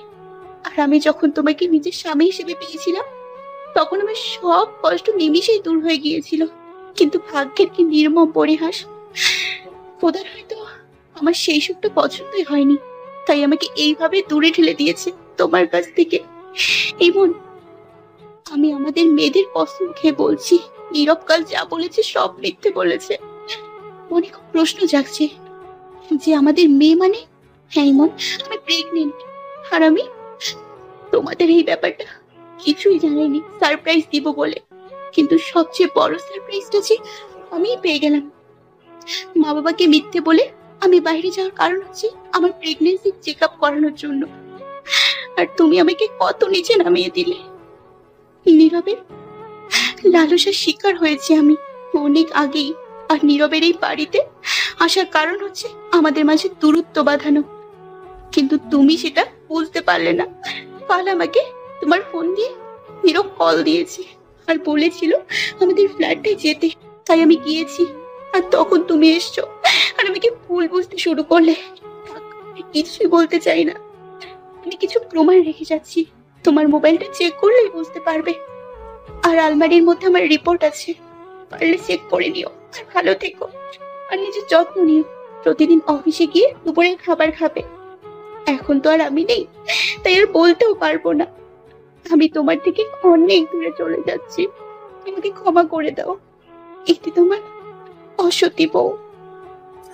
চিঠিটা পড়েই কিছুটা সন্দেহ হল, আর সাথে সাথে অবন্তের মোবাইলটা চেক করলাম। মিসড কলে গিয়েও অনেকটা অবাক হলাম, কারণ গতকাল দুপুরে আমার নাম্বার থেকে কল এসেছে, অথচ কলটা তো আমি দিলাম না। ও, কাল তো নীরব আমার কাছ থেকে মোবাইলটা নিয়েছিল ওর মামাকে কল দেওয়ার জন্য। তাহলে কি নীরব কাজটা করেছে? অবন্তের কথা আর একটু সত্যতা যাচাইয়ের জন্য আলমারিটা খুলে অবাক হয়ে গেলাম। এখানে একটা ফাইল রাখা আছে, আর ফাইলটা খুলে একটা রিপোর্ট দেওয়া আছে। রিপোর্টটা খুলতে আমার চোখ ছানা বড় হয়ে যাওয়ার মতো অবস্থা, কারণ রিপোর্টটা ছিল অবন্তীর, তা আবার প্রেগনেন্সির। অজান্তেই নিজের বুকটা ধক করে উঠল। ব্যাপারটা পরিষ্কার করার জন্য রিপোর্টটা নিয়ে উল্লেখিত হাসপাতালে চলে গেলাম, আর একজন নার্সকে রিপোর্টটা দেখতে দিলাম। আরে এইটাই তো মিসেস অবন্তীর প্রেগন্যান্সি রিপোর্ট। আপনি চেনেন তাকে? চিনি, উনি তো প্রায়ই আসে ওনার প্রেগন্যান্সি টেস্ট করানোর জন্য। নার্সের কথা শুনে থ হয়ে দাঁড়িয়ে রইলাম। কি করবো বা কি বলবো কিছুই বুঝতে পারছি না। তাহলে কি আমি অবন্তীকে শুধু শুধু ভুল বুঝলাম? হাসপাতাল থেকে দ্রুত বাসায় এসে মায়ের সামনে দাঁড়ালাম। কে রে, নাস্তা করে কোথায় গিয়েছিলি? আর অবন্তী কই? আমি কিছু না বলে চুপচাপ দাঁড়িয়ে আছি। মায়ের কাছে কি জবাব দেবো সেটাই ভাবছি। নিজের কষ্টটা আর চেপে রাখতে পারলাম না। মাকে জড়িয়ে ধরে অবন্তীর রিপোর্টটা তুলে দিলাম। মা রিপোর্টটার দিকে চোখ বোলাতেই, তোকে আমার ছেলে বলতে লজ্জা করে। কিভাবে এতটা নিচে নামতে পারলে তুই? রাতে সবার থেকে বিদায় নিয়ে চলে গেছে। আমি কিছুই বুঝতে কিছুই শুনতে চাই না। তুই আমার মেয়েকে আমার কাছে ফিরিয়ে দিবি। অবশ্যই দেব। তোর জন্য আমি আমার বংশের বাতিকে হারালাম। আমি আমার নাতি বা নাতনিকে দেখতে পারবো কিনা। ঠিক বলেছ, আমি না বুঝে অনেক বড় ভুল করেছি। এই ভুলটা আমি শোধরাবো। আমি অবন্তীকে আবারও ফিরিয়ে আনবো। কিছুই বুঝতে বা কিছুই শুনতে চাই না। তুই আমার মেয়েকে আমার কাছে ফিরিয়ে দিবি। অবশ্যই দেবো। বংশের বাতিকে হারালাম, আমি আমার নাতি বা নাতনিকে দেখতে পারবো কিনা জানি না। ঠিক বলেছ, আমি না বুঝে অনেক বড় ভুল করেছি, আর এই ভুলটা আমি শোধরাবো। আমি অবন্তীকে আবারও ফিরিয়ে আনবো। সোজা বাড়ি থেকে বেরিয়ে গেলাম, আর তানভীরকে কল দিলাম যাতে তাড়াতাড়ি দেখা করে। কিরে ডাকলি যে, কোনো সমস্যা হয়েছে? আমি কিছু না বলি তানভীরকে জড়িয়ে ধরে কান্না করে দিলাম। আরে কি হয়েছে বলবি তো? দোস্ত, অবন্তী আমাকে একা করে চলে গেছে অনেক দূরে। অবন্তী চলে গেছে মানে? একদিন ওর উপর ভুল বোঝাবুঝি ফলটা আমার হাত ধরিয়ে দিয়েছে। বুঝলি কেমনে যে কারণটা ভুল ছিল? তাহলে শোন সব। তানভীরকে সব কথা বলে দিলাম। তানভীর আমার কথা শুনে আমার থেকে মুখটা ফিরিয়ে নিল। আমি তোকে বলেছি যে সঠিকটা জানার পর একটা মেয়েকে অবহেলা করবি, আর তুই কি করলি এটা? তুই ঠিক ছিলি, আর আমি ভুল ছিলাম, যার কারণে আমি একটা নিষ্পাপ মেয়েকে এইভাবে অপমান করলাম। এখন এসব বাদ দিয়ে বল কি করবি? চল অবন্তীর আগে ঠিকানা গিয়ে খুঁজে দেখি ওকে আবার পাই কিনা। আমি আর তানভীর দেরি না করে চলে গেলাম অবন্তীকে খোঁজার ঠিকানায়। ওর পরিচিত সব জায়গায় খবর নিয়ে ওকে পেলাম না। ক্লান্ত শরীর নিয়ে দুজনে রাতে একটা দোকানে বসে আছি। সারাদিনে কিছুই খাওয়া হয়নি। দোস্ত, তাহলে কি আমি আমার অবন্তীকে হারিয়ে ফেললাম? তুই তোর ভুলের কারণে অবন্তীকে না, সাথে তোর সন্তানকে হয়তো হারিয়েছিস। তানভীরের কথা শুনে ডুকরে কেঁদে উঠলাম। তানভীর আমার দিকে কিছুক্ষণ তাকিয়ে রইল। না, ওকে এইভাবে বলে ওর আরো কষ্ট হবে। বন্ধু হয়ে ওর কষ্ট দেখতে পারবো না আমি। কিছুক্ষণ পর তানভীর নরম গলায় আবারও আমার দিকে তাকিয়ে কথা বলা শুরু করলো। দোস্ত, নিজের মনটাকে শক্ত কর, আশা রাখ, একদিন তুই তোর সব ফিরে পাবি। জানি না কবে পাব। এখন বাদ দে, সারাদিন কিছু খাসনি, বাসায় গিয়ে কিছু খেয়ে রেস্ট নে। আমি কিছু না বলে মনটা খারাপ করে বাসায় চলে আসলাম। দরজায় কলিং বেল বাজাতেই মা দরজাটা খুলে দিল। সাথে সাথে হয়তো উনি আমার জন্য অপেক্ষা করছিলেন। মা, আসলে তুই অবন্তীকে খুঁজে পাস নাই, তাই তো? আমি কিছু না বলে মাথা নিচু করে হ্যাঁ সূচক মাথা নাড়ালাম। মা আমার উত্তরটা পেয়ে ভিতরে চলে গেল। আমি রুমে এসে ফ্রেশ হয়ে নিলাম। রিয়া জোরাজুরিতে রাতের খাবারটা খেয়ে নিলাম। রুমের মধ্যে আসতে মন চাইছে না, কারণ পুরো রুমে যে ওর মায়া জড়ানো স্মৃতি। ঘুমের ভান ধরে শুয়ে আছি, কিন্তু ঘুম আর আসছে না। বারবার অবন্তীর কথা মনে পড়ছে। কেন আমাকে এইভাবে একা রেখে চলে গেছো? এই প্রশ্নটা তোমাকে করে তো লাভ নেই, সব দোষ তো আমার। আমি তোমাকে না বুঝেই অনেক অপমান করেছি। জানি না আমি মাফ পাওয়ার যোগ্য কিনা। প্লিজ অবন্তী, তুমি ফিরে এসো। আমি তো খুব একা হয়ে গেছি। কে আমার বুকে মাথা রেখে ঘুমাবে, আর কে আমার টাইটা বেঁধে দেবে? প্লিজ ফিরে এসো আমার কাছে। কোথায় খুঁজবো আমি তোমাকে? এসব ভাবতে ভাবতে কখন যে ঘুমিয়ে গেলাম তা আমার মনে নেই। সকালে ঘুম থেকে উঠলাম, কিন্তু আজকে বুকের মধ্যে কোনো চাপ পেলাম না। বিছানা থেকে উঠে ফ্রেশ হয়ে নিলাম, নাস্তা করে নিলাম আমি একা একা। মা আমার সাথে খেতে বসেনি, কারণ আমার উপর এখনো রাগ আছে। আমিও আর রাগ ভাঙাতে যাইনি, কারণ সেই যোগ্যতা আমার নেই। একা একা খাবার খেয়ে অফিসের জন্য রেডি হতে লাগলাম। টাইটা হাতে নিতেই অবন্তীর কথা মনে পড়তে লাগলো। লিটায় প্রতিদিন এইভাবে আমাকে টাই পরিয়ে দিত। আজ অবন্তী নেই, তাই আমার টাই পরা দরকার নেই। টাই ছাড়া অফিসে চলে আসলাম। কেবিনে ঢোকার কিছুক্ষণ পরেই ফারিয়া আসলো। কিরে, কিছু বলবি? এই অবস্থা কেন চেহারা? কই, কি অবস্থা? আমি তো ঠিকই আছি। মিথ্যা বলো না, আমি রিয়ার কাছ থেকে সব শুনলাম। শুনেছিস যেহেতু, তাহলে জিজ্ঞেস করে কি মজা নিচ্ছিস? মজা নিব কেন? তবে রিয়ার কথা শুনে যা মনে হলো, এইখানে দোষ অবন্তীর নেই, সব তোমার। আমিও সেটা জানি, আর সেটা বুঝতে বুঝতে ওর অনেক দেরি হয়ে গেছে। কোথাও খুঁজেছো ওকে? ওর পরিচিত সব জায়গায়, এমনকি থানায় একটা ডায়েরিও করে এসেছি। মন খারাপ করো না, বন্ধু ভেবে আমি তোমার পাশে আছি। আচ্ছা, তুই তোর কেবিনে যা, আমি একটু একা থাকি। ফারিয়া কেবিন থেকে বেরিয়ে গেল, আর আমি কষ্টটা একটু কমানোর জন্য একটা ফাইল নিয়ে বসলাম। কিন্তু কিছুতেই কাজে মন বসছে না। দুপুরে কারো কল আসলো। অজান্তেই মুখের মধ্যে হাসি ফুটে উঠলো, কারণ প্রতিদিন অবন্তী এই সময়ে কল দেয়। মোবাইলটা দ্রুত বের করলাম, কিন্তু স্ক্রিনে তাকিয়ে দেখি রিয়ার কল। দীর্ঘ শ্বাস নিয়ে কলটা রিসিভ করলাম। হ্যাঁ রিয়া, বল। দুপুরে কিছু খেয়েছিস? রিয়ার কথা শুনে কিছুটা অবাক হলাম, কারণ এই কথা আমি আমার অবন্তীর মুখে শুনতাম। হ্যাঁ, এই তো এখনই খাবো। তুই খেয়েছিস? তুই জানিস না সবাই কলেজে থাকি। আচ্ছা, তাহলে মন দিয়ে ক্লাস কর। কলটা কেটে দিয়ে দুপুরে খাবার খেয়ে আসলাম। সারাদিন অফিসের কাজ শেষ করে বাসায় আসলাম, খুব ক্লান্ত লাগছে, তাই রুমে শুয়ে আছি। প্রতিদিন পাগলি এই সময় শরবত বানিয়ে দেয়। রাতে শুয়ে আছি আর পাগলিটার ছবিটা দেখছি। হাসি মুখে ওকে কি যে সুন্দর লাগছে, আর কত নিষ্পাপ লাগছে। আর আমি কিনা ওকে এত অপমান করলাম। কষ্ট নিয়ে ঘুমিয়ে পড়লাম। এইভাবে কেটে গেল কয়েকটি বছর। আজও আমি খোঁজ পেলাম না আমার অবন্তীর। আর অবন্তীর কেয়ারগুলোকে যে খুব মিস করি। অবন্তী চলে যাওয়ার পর থেকে না, মাও একদিন আমার সাথে কথা বলেনি। আজ এত বছরও আমি ওর কোনো খবর পেলাম না। জানি না ও কোথায় আছে, কি করছে, কেমন আছে। অবন্তীর কেয়ার না পেতে পেতে এখন নিজের প্রতি যত্ন নিচ্ছি না। মুখে দাড়িগুলো বড় বড় হয়ে গেছে, চুলগুলো প্রায় কাঁধে এসে ভিড়বে এমন অবস্থা। প্রতিদিনকার মতো টাই ছাড়া আজও আমি অফিসে চলে আসলাম, কারণ টাইটা বাঁধার অধিকার একমাত্র আমার অবন্তীর, আর কারোই না, এমনকি আমারও না। কেবিনে বসে আছি, আর এদিকে অফিসে অনেক লোকের ভিড়।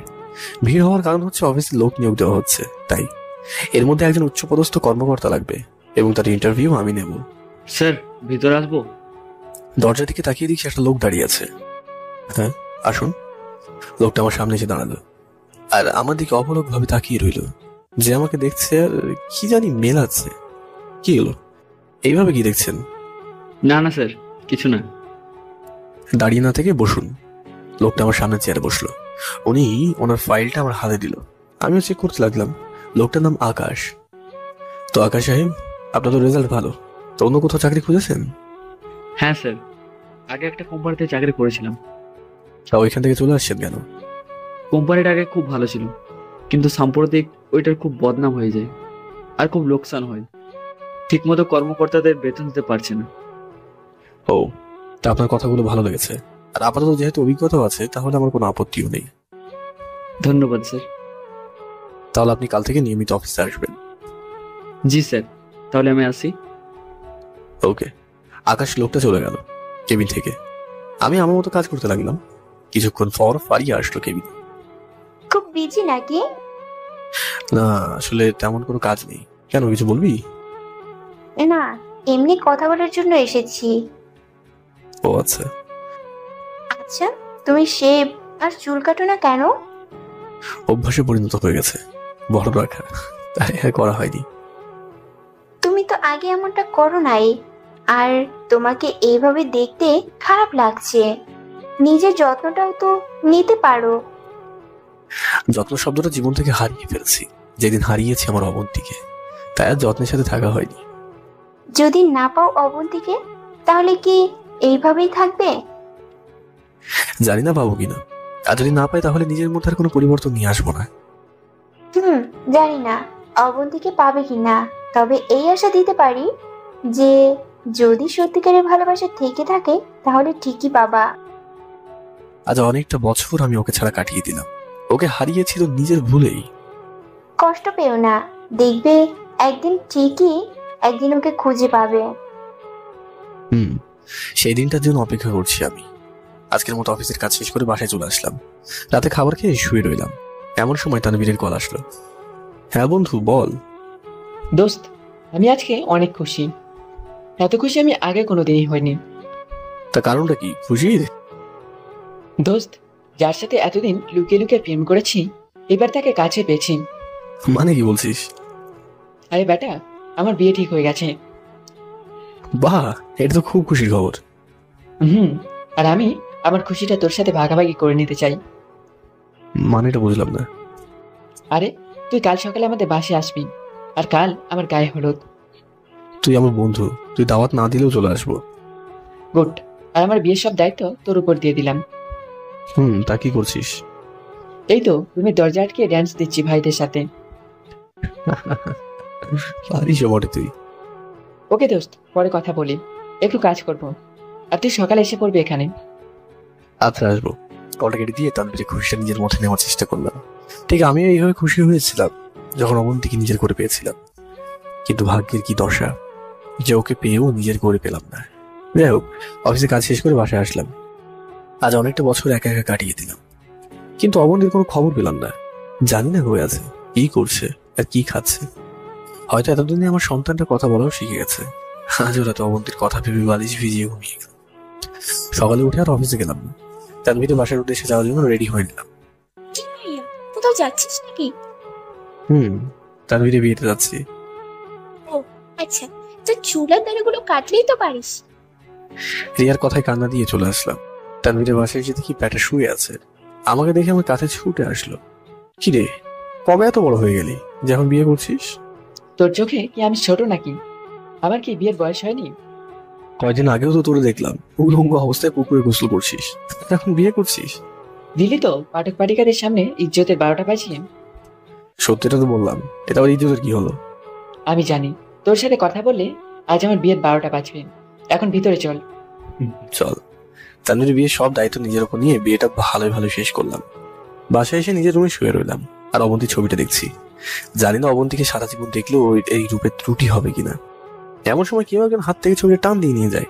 তাকিয়ে দেখি রিয়া নিয়েছে ছবিটা। এইভাবে আর কতদিন ভাইয়া? কিসের কতদিন? আর কতদিন? আর কষ্টটাকে বড় করবি? তুই কি বলছিস? আমার আবার কিসের কষ্ট? কি মনে করেছিস আমি কিছুই জানি না বা বুঝি না? তুই যে ভাবের জন্য প্রতিনিয়ত কষ্ট পাস সেটা আমি দেখি। কষ্ট তো লাগবেই। ওকে যে মিথ্যা অপমান আর কষ্ট দিয়ে বাড়ি থেকে তাড়িয়ে দিয়েছি, জানি না কোনোদিন ওকে পাবো কিনা। না পেরে কি এইভাবে নিজেকে কষ্ট দিয়ে যাবি?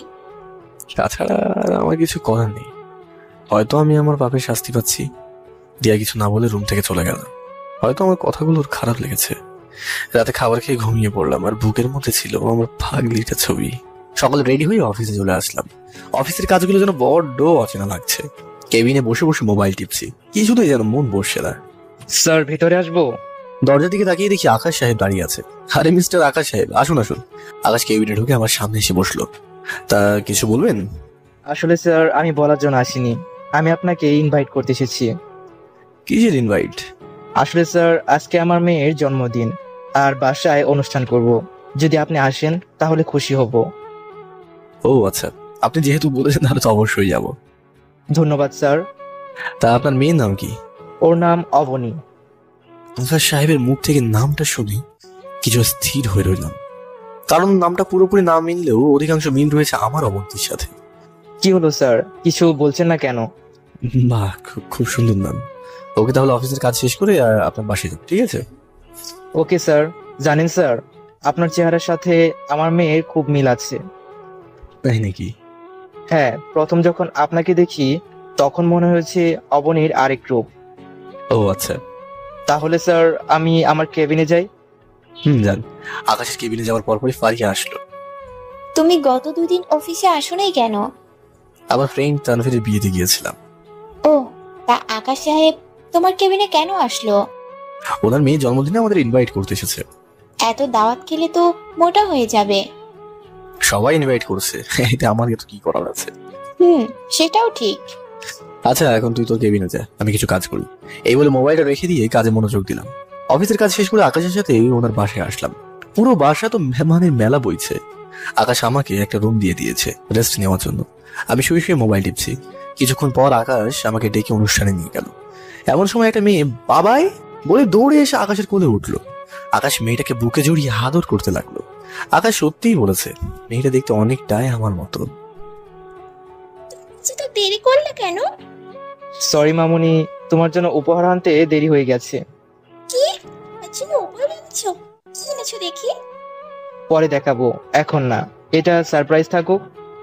অবনীর আকাশের কথাগুলো শুনে হাসছি। এমন একটা মিষ্টি মেয়ে পাকা পাকা কথাও বলে। মেয়েটার বয়স বড় 3 বছর হবে, দেখতে মাশাআল্লাহ খুব মিষ্টি। অবন্তী, কই তুমি? এতক্ষণ লাগে আসতে? আকাশের কথা শুনে তো অবাক হয়ে গেল। অবন্তী মানে? আকাশ আবার কাকে অবন্তী বলে ডাকছে? সিঁড়ি দিয়ে আসার সময় একটা মেয়ে কথাগুলো বলছে। সিঁড়ি দিকে তাকাতেই অবাক চোখে তাকিয়ে রইলাম। আরে, এইটা তো আমার সে হারিয়ে যাওয়া অবন্তী। অবন্তীকে দেখে খুশিতে চোখ দিয়ে পানি পড়তে লাগলো। কিন্তু কিন্তু পরক্ষণে মনে পড়লো, অবনী তাহলে আমার মেয়ে। আর আমার মেয়ে আকাশকে বাবা ডেকেছে। তাহলে কি অবন্তী আকাশকে বিয়ে করেছে? না না, এটা হতে পারে না। তাহলে যে আমি এই পৃথিবীতে নিঃস্ব হয়ে যাব। এই অবন্তী এসে আকাশের পাশে এসে দাঁড়ালো। অবন্তী আমাকে দেখতে পাইনি, কিন্তু আমার 2 চোখ অবন্তীর দিকে এক দৃষ্টিতে তাকিয়ে আছে। কত পরিবর্তন এসে গেছে অবন্তীর মাঝে। অবনী কেকটা কেটে আকাশ আর অবন্তীকে খাইয়ে দিল। আকাশ আবার অবন্তীকে খাইয়ে দিল। কষ্ট পেয়ে তৎক্ষণাৎ চোখ দিয়ে নোনজল পড়তে লাগলো। ওদের হাসি খুশি মুহূর্ত সহ্য করতে পারবো না ভেবে অন্য রুমে চলে আসলাম। আজ খুব খুশির সাথে কান্নাও পাচ্ছে। এত কষ্ট সাধনার পরে আমি অবন্তীকে ফিরে পেলাম, তাও অন্যের বউ হয়ে। স্যার, আপনি এইখানে? পিছন থেকে আকাশ কথাটা বলে উঠলো। আমি তো রুমালটা বের করে চোখটা মুছতে গিয়েও মুছতে পারলাম না। তার আগেই আকাশ সামনে চলে এলো। এ কি স্যার, আপনি কাঁদছেন কেন? কে বলছে আমি কাঁদছি? এই আসলে চোখটা হঠাৎ করে ব্যথা করছে, তো তাই পানি পড়ছে। আকাশের কোলে থাকা আমার মিষ্টি মেয়ে অবনী কথাটা বলে উঠল। খুব দুষ্ট হয়েছে তাই না? এই বলে আকাশের কোল থেকে অবনীকে আমার কোলে দিল। কপালে একটা চুমু খেলাম। ও স্যার, আমি তো আপনার সাথে অবনীর মায়ের পরিচয় করে দিলাম না। আচ্ছা, আপনি একটু অপেক্ষা করুন, আমি আসছি। এই বলে আকাশ চলে গেল অবন্তীকে ডাকার জন্য। আজ অনেক বছর পর আমি আর অবন্তী মুখোমুখি হব। জানি না আমাকে দেখে ওর কি হবে। দেখেছি অবনীর কথা শুনে কিছুটা অবাক হলাম, সাথে অনেক কষ্ট পেলাম। কারণ নিজের মেয়ের মুখে বাবার পরিবর্তে আঙ্কেল নামটা শুনে ভিতরটা যেন ফেটে যাচ্ছে। আমার ছবি তোমার মায়ের মোবাইলে কেন? সেটা জানি না, তবে মাকে প্রায় দেখি তোমার ছবি দেখে কাঁদতে। ও আচ্ছা। তোমার ছবিতে তোমার চুলের দাড়িগুলো অনেক ছোট ছিল, এখন অনেক বড় হয়ে গেছে। ঠিকই বলেছো। তাহলে অবন্তী এখন আমার কথা মনে রেখেছে। আর রেখে লাভ কি? আমাকে তো পর করে অন্যকে আপন করে নিয়েছে। এই যে উনি হচ্ছে মিস্টার ইমন মাহমুদ, আমার বস, বিরাট ব্যবসায়ী। অবন্তী আমাদেরকে তাকাতেই যেন চোখগুলো বড় বড় হয়ে গেছে। আমাকে চিন্তা এতটুকুও কষ্ট হয়নি, সেটার মুখের ভাষা দেখেই বুঝেছি। কি হলো, কিছু বলছো না কেন? ও হ্যাঁ, হাই, আমি অবন্তী, আকাশের ওয়াইফ। অবন্তীর কথাটা বুকের ভিতরে তীরের মতো বিঁধল। জানি না কিভাবে ওর কাছে নিজের পরিচয়টা দেবো। তাও নিজেকে সামনে বলতে লাগলাম, হ্যালো, আমি ইমন। শুধুই ইমন? আপনার অন্য কোনো পরিচয় নেই? ছিল পরিচয়, বাট এখন আর কোনো পরিচয় নেই। ও আচ্ছা, আপনার নাম অনেক শুনেছি আকাশের কাছে থেকে। আপনি নাকি অফিসে সবার চেয়ে আলাদা? সেটা জানি না আলাদা কিনা। আপনি বাড়িতে আসে খুব খুশি হয়েছি। এই বলে অবন্তী আমার কোল থেকে অবনীকে নিয়ে অন্য রুমে চলে গেল। জানি না অবন্তী কথাগুলো কি রাগের মাথায় বলেছে নাকি সত্যি বলেছে। অবনীর অনুষ্ঠান শেষ করে বাসায় চলে আসলাম। আগে চেয়ে আজনিকে বড্ড একা একা লাগে। আজ নিজের মেয়ের মুখে বাবার, স্ত্রীর মুখে আপনি সম্বোধন, দুইটাই খুব কষ্টদায়ক। রাতের কিছু খেলাম না, শুয়ে আছি রুমের মধ্যে। তানভীরকে কল দিলাম। কে ভাই, এত রাতে কি মনে করে কল দিলি? দোস্ত, বিরক্ত করার জন্য সরি। কাল একটু আমার অফিসে দেখা করতে পারবি? পারবো না কেন, অবশ্যই পারবো, কিন্তু দেখা কেন করব? কাল সব বলবো, তুই প্লিজ যেইভাবে পারিস দেখা কর। আচ্ছা, করব। ওকে, ঘুমা এখন, বাই। কলটা কেটে দিলাম, দিয়ে অবন্তীর কথা ভাবতে লাগলাম। অবন্তীকে কাছে পাওয়ার ইচ্ছেটা তাহলে আমার বালির বাঁধ। অবন্তী এইভাবে আমাকে দূর করে দিতে পারতো। আমি যদি ওর জন্য এত বছর অপেক্ষা করতে পারতাম, তাহলে ও কেন আমার জন্য পারতো না? কথাগুলো ভাবার সময় চোখটা ভিজে আসছিল বারবার। অবশেষে ভেজা চোখ নিয়ে ঘুমিয়ে পড়লাম। সকালে অফিসে চলে আসলাম। এইদিকে আকাশ অফিসে চলে আসলো, কিন্তু এই ব্যাপারে কোনো কথা হয়নি ওনার সাথে। এইদিকে তানভীরও আমার কেবিনে চলে আসলো। কিরে, এত জরুরি ভাবে ডাকলি যে? দোস্ত, আমি অবন্তীর খোঁজ পেয়েছি রে। বাহ, এটা তো খুশির খবর। তা ভাবির খোঁজ কিভাবে পেলি? কিভাবে পেলাম সেটা না হয় পরেই বলবো, কিন্তু ওকে পেয়েও আমার নিজের করে নিতে পারলাম না। তোর কথাটা ঠিক বুঝলাম না। অবন্তী আমার জন্য অপেক্ষা না করে তার জীবন সঙ্গীকে খুঁজে নিয়েছে। আরে কি বলছিস পাগলের মতো? অবন্তী ভাবি তো তোকে খুব ভালোবাসে। যদি ভালোই বাসতো তাহলে কেন এইভাবে আমাকে পর করে দিল? আমার মনে হয় তোর কোনো একটা ভুল হচ্ছে। না রে, এইবার আর ভুল হচ্ছে না। আমি নিজের চোখে অবন্তী আর তার স্বামীকে দেখলাম। আচ্ছা, আমি ভাবির সাথে কথা বলবো, তুই ওনার ঠিকানাটা দে। দোস্ত, আমি চাই না আমার আর অবন্তীর মাঝে কেউ আসুক। আমরা নিজেদের ব্যাপার নিজেদের মধ্যেই রাখি। সেটাই ভালো। তা ভাবি কি খবর? এই তো আছে কোন রকম। আচ্ছা দোস্ত, আমার কাজ আছে, আমাকে যেতে হবে। ওকে, যা। তানভীর চলে গেল, কিন্তু আমার ভাবনা সেই দিকে নয়। আমার ভাবনা আকাশের অবন্তীকে নিয়ে। এই ব্যাপারে আমাকে আকাশের সাথে কথা বলতে হবে। দেখি কি বলে আকাশ। আকাশকে আমি আমার কেবিনে ডাকলাম। স্যার, আসবো? হ্যাঁ মিস্টার আকাশ, আসুন। ধন্যবাদ স্যার। দাঁড়িয়ে আছেন কেন? বসুন চেয়ারে। আকাশ আমার সামনে একটা চেয়ার টেনে বসলো। কিছু বলবেন? হ্যাঁ বলবো। আপনাকে কিছু প্রশ্ন করবো আমি, প্লিজ সত্য উত্তর দেবেন। আচ্ছা স্যার। আপনার সাথে অবন্তীর তো পারিবারিক ভাবে বিয়ে হয়নি, তাহলে ওকে আপনি কোথায় পেয়েছেন? আকাশ আমার প্রশ্ন শুনে কিছুটা বিচলিত হয়ে পড়লো। কি জানি কি ভাবছে মনে মনে। আমি তাকে আবারও বললাম, আর অবনী তো আপনার মেয়ে না, ওর সাথে আপনার রক্তের সম্পর্ক নেই। স্যার, আপনি এগুলো কেন বলছেন? বলছে এই কারণে যে আপনি যার পিতা সে আমার মেয়ে অবনী, আর আপনি যার স্বামী উনি আমার স্ত্রী অবন্তী। স্যার, আমি জানি যে অবনী আপনার মেয়ে আর অবন্তী আপনার স্ত্রী। যদি জানেনই তাহলে আপনি অবন্তীকে বিয়ে করেছেন কেন? আমি তো অবন্তীকে বিয়ে করি নাই। আপনি অবন্তীকে বিয়ে করেননি? না স্যার, আমি অবন্তীকে বিয়ে করি নাই। তাহলে কাল অবন্তী আপনার সামনে আপনাকে স্বামী হিসেবে কেন পরিচয় দিল আমার কাছে? কেন এটা করলো? সরি স্যার, এটা অভিনয় ছিল আমাদের। আপনাদের অভিনয়? তা কেন করলেন এই অভিনয়? তাহলে শুনুন আমার কথা। সেদিন আমি আর আমার মা বাসায় ছিলাম। হঠাৎ আমাদের দরজায় কলিং বেল পড়লো। আমি দরজাটা খুলে অবন্তীকে দেখতে পাই। অবন্তীর সাথে আকাশের দেখা। আপনি আমাকে চিনবেন না, আমি একটা কাজ খুঁজতেছি, দয়া করে আমাকে একটা কাজ দিবেন। অবন্তীর চেহারা দেখে কিছুটা ক্লান্ত আর খুব অসহায় ভাব এসেছে। কিন্তু আমাদের বাড়িতে তো কাজের লোক আছে, আপনাকে আমাদের প্রয়োজন নেই। দয়া করে আমাকে একটা কাজ দিন না, আমার কাজটা খুব দরকার, আমার যাওয়ার মতো জায়গা নেই। অবন্তীর এই আকুতি আর অনুরোধ আকাশের মনে দাগ ফেলে দেয়। আচ্ছা, আপনি ভিতরে আসুন। অবন্তী আকাশের পিছন পিছন ঘরে ঢুকলো। বাস্তবে এইভাবে আমার সাথে অবন্তীর দেখা হয়। তা কাজের মেয়ে হিসেবে ঢুকেছে, কিন্তু সে এত অধিকার কিভাবে পেল আপনার বাসায়? একদিন ওকে দিয়ে কাজ করানোর সময় মাথা ঘুরে পড়ে যায়। তখন ডাক্তার ডেকে আনলে জানতে পারি যে উনি গর্ভবতী। হ্যাঁ, তারপর? এরপর আমার মা ওনার সব তথ্য ওনার কাছ থেকে জেনেছিল। আপনি কিভাবে ওনাকে ভুল বুঝেছিলেন সেটাও বলেছে। পরে মা ওকে নিজের মেয়ে হিসাবে যত্ন করে রেখেছে। সব বুঝলাম, তবে এটা ঠিক যে আমি মিথ্যে প্ররোচনায় পড়ে অবন্তীকে ভুল বুঝে বাড়ি থেকে তাড়িয়ে দিয়েছি। আপনি জানেন না, অবন্তী আপনাকে এখনো খুব ভালোবাসে। কিভাবে বুঝলেন সেটা? অবন্তী প্রায় আপনার ছবি দেখে কাঁদতো। জিজ্ঞেস করলে মিথ্যে বলে এড়িয়ে যেত। একদিন আমি জোর গলায় জিজ্ঞেস করলে সব স্বীকার করে নেয়। তাহলে আপনি আমার অফিসে জয়েন দিয়েছেন কেন? আপনার অবন্তীর মাঝে দূরত্বটা কমানোর জন্য এসেছি। কিছু না বলে আকাশের দিকে ছলো ছলো চোখে তাকিয়ে রইলাম আমি।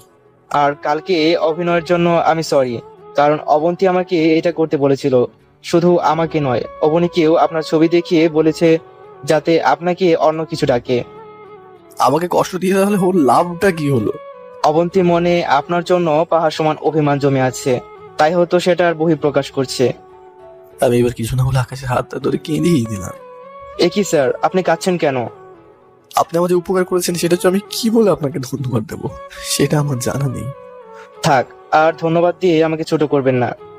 অবন্তী হয়তো আমার উপর অভিমান করে আছে, কিন্তু কিভাবে ভাঙাবো ওর অভিমানটা? আপনি আমার যে উপকার করেছেন সেটার জন্য আমি কি বলে যে আপনাকে ধন্যবাদ দেবো সেটা আমার জানা নেই। থাক, আর ধন্যবাদ দিয়ে আমাকে ছোট করবেন না। কিভাবে সেটা বলেন তো? আমি অবন্তীকে মিথ্যা বলে একটা জায়গায় নিয়ে আসবো, আর আপনিও সেখানে যাবেন, আর অবন্তীকে নিজের মনের কথা সব খুলে বলবেন, আর ওর কাছে মাপ চাইবেন। তাহলে হবে মনে হয়। তাহলে একটা চেষ্টা করতে পারি। অবশ্যই পারেন। তাহলে আপনি ব্যবস্থা করুন, আমি গতকাল আসছি। ওকে স্যার, তাহলে আমি আমার কেবিনে যাই। ওকে, যান। আকাশ চলে গেল ওর কেবিনে। এইদিকে আমার খুশিতে নাচতে মন যাচ্ছে। যাক, তাহলে আমার ধারণাটা ভুল ছিল, আকাশের অবন্তীর বিয়ে হয়নি। অবন্তী, এইবার তুমি যাবে কোথায়? এবার আমি তোমাকে নিজের করে নেবই, পারলে ঠেকাও। অফিসের কাজ আনন্দের সাথে করেই বাসায় ফিরলাম। ফিরেই সেলুন দোকানে গিয়ে সেভ আর চুল কেটে আসলাম। বাসায় ঢুকতে রিয়া আমাদেরকে হাঁ করে তাকিয়ে আছে। কিরে, এইভাবে তাকিয়ে আছিস কেন? আমাকে কি আগে কখনো দেখিস না নাকি? আজ কিভাবে সেফ আর চুল কাটলি? আমি তো ভেবেছি তুই মেয়ে হয়ে যাবি। চুল কাটার প্রয়োজন ছিল তাই কেটেছি। তোকে অনেকদিন পর এইভাবে দেখলাম, খুব সুন্দর লাগছে। আমি কিছু না বলে রুমে চলে আসলাম, তাতে খাবারটা খেয়ে নিলাম। অবন্তী যাওয়ার পর থেকে মা আমার সাথে হাসি খুশি ভাবে কথা বলে। এইবার আর মা আমার উপর রাগ করে থাকতে পারবে না। অবন্তীকে বাসায় ফিরে আনলে সব ঠিক হয়ে যাবে। অন্যদিকে অবন্তী, কাল তুমি জায়গায় একটু আসো। ওইখানে আবার কেন যাব? তোমাকে একটা জিনিস দেখাবো। কি দেখাবে? সেটা কাল দেখা যাবে, সকাল 10টায় ওইখানে থাকবে তুমি। আচ্ছা, যাব। আকাশের কিচ্ছু না বলে রুমে চলে এলো। সকালে ঘুম থেকে উঠে ফ্রেশ হয়ে নাস্তা করে নিলাম। এমন সময় একটা মেসেজ আসলো। মোবাইলে তাকিয়ে দেখি মেসেজটা আকাশের, আর মেসেজে একটা ঠিকানা দেওয়া। রেডি হয়ে চলে গেলাম আকাশের পাঠানো ঠিকানায়। গিয়ে দেখে অবন্তী দাঁড়িয়ে আছে আর কাকে যেন খুঁজছে। আমি সোজা অবন্তীর সামনে গিয়ে দাঁড়ালাম। আর খোঁজা লাগবে না, আমি চলে এসেছি। কি আপনি এখানে কেন? আর আমি তো আপনার জন্য অপেক্ষা করছি না। আমি জানি অবন্তী, তুমি আমার উপরে রেগে আছো বা অভিমান করে আছো। সরি অবন্তী, আমাকে মাফ করে দাও।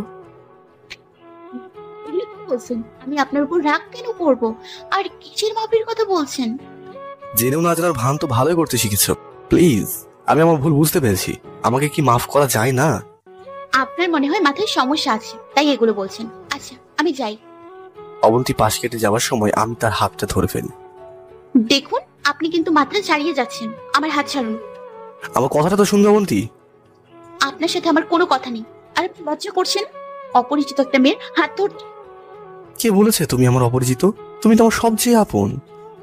দেখুন, আমি আপনাকে চিনি না, আর আপনি আমার হাতটা ধরে আছেন। আমি বলছি, আমার হাত ছাড়ুন। সত্যি অবন্তী, আমি তোমার কাছে অনেক বড় অপরাধী। আমি অন্ধ চোখে তোমার রূপের বিচার করতে চেয়েছিলাম। আরে আজব তো, আপনি এগুলো বলছেন আমাকে? আপনার সাথে তো আমার কোনো সম্পর্ক ছিল না। মিথ্যা বলছো তুমি। আমি তোমার অপ্রয়োজনটা অনুভব করেছি খুব করে। আপনার হয়তো মাথায় সমস্যা আছে। এখন আমার হাতটা ছাড়ুন, আমাকে যেতে দিন। তুমি কোথাও যাবে না, তুমি আমার কাছে থাকবে। আমি তোমাকে মায়ের কাছে নিয়ে যাব। অনেকক্ষণ যাবত আপনার পাগলামিগুলো দেখছি। কি ভেবেছেন? হ্যাঁ, কি ভেবেছেন কি আপনি? অবন্তী 2টা থাপ্পড় মারলো। ওর দিকে তাকিয়ে দেখি ওর চোখে বিন্দু বিন্দু পানি জমেছে। এইটাই ছিল আমার প্রাপ্য, হয়তো আমাকে এটাই ফল দিয়ে দিয়েছে। কেন আমার কাছে এসেছেন? আমি তো চরিত্রহীন, আমাকে তো রাস্তায় মানায়। অবন্তী, আমি তোমাকে না বুঝে কষ্ট দিয়েছি আর অপমান করেছি। হাসপাতালে খবর নিয়ে জানতে পারলাম সত্যিটা। যখন জানতে পেরেছো, তাহলে আমার কাছে কেন এসছো? আমার জীবনকে পূর্ণতা দেওয়ার জন্য তোমার প্রয়োজনটা খুব।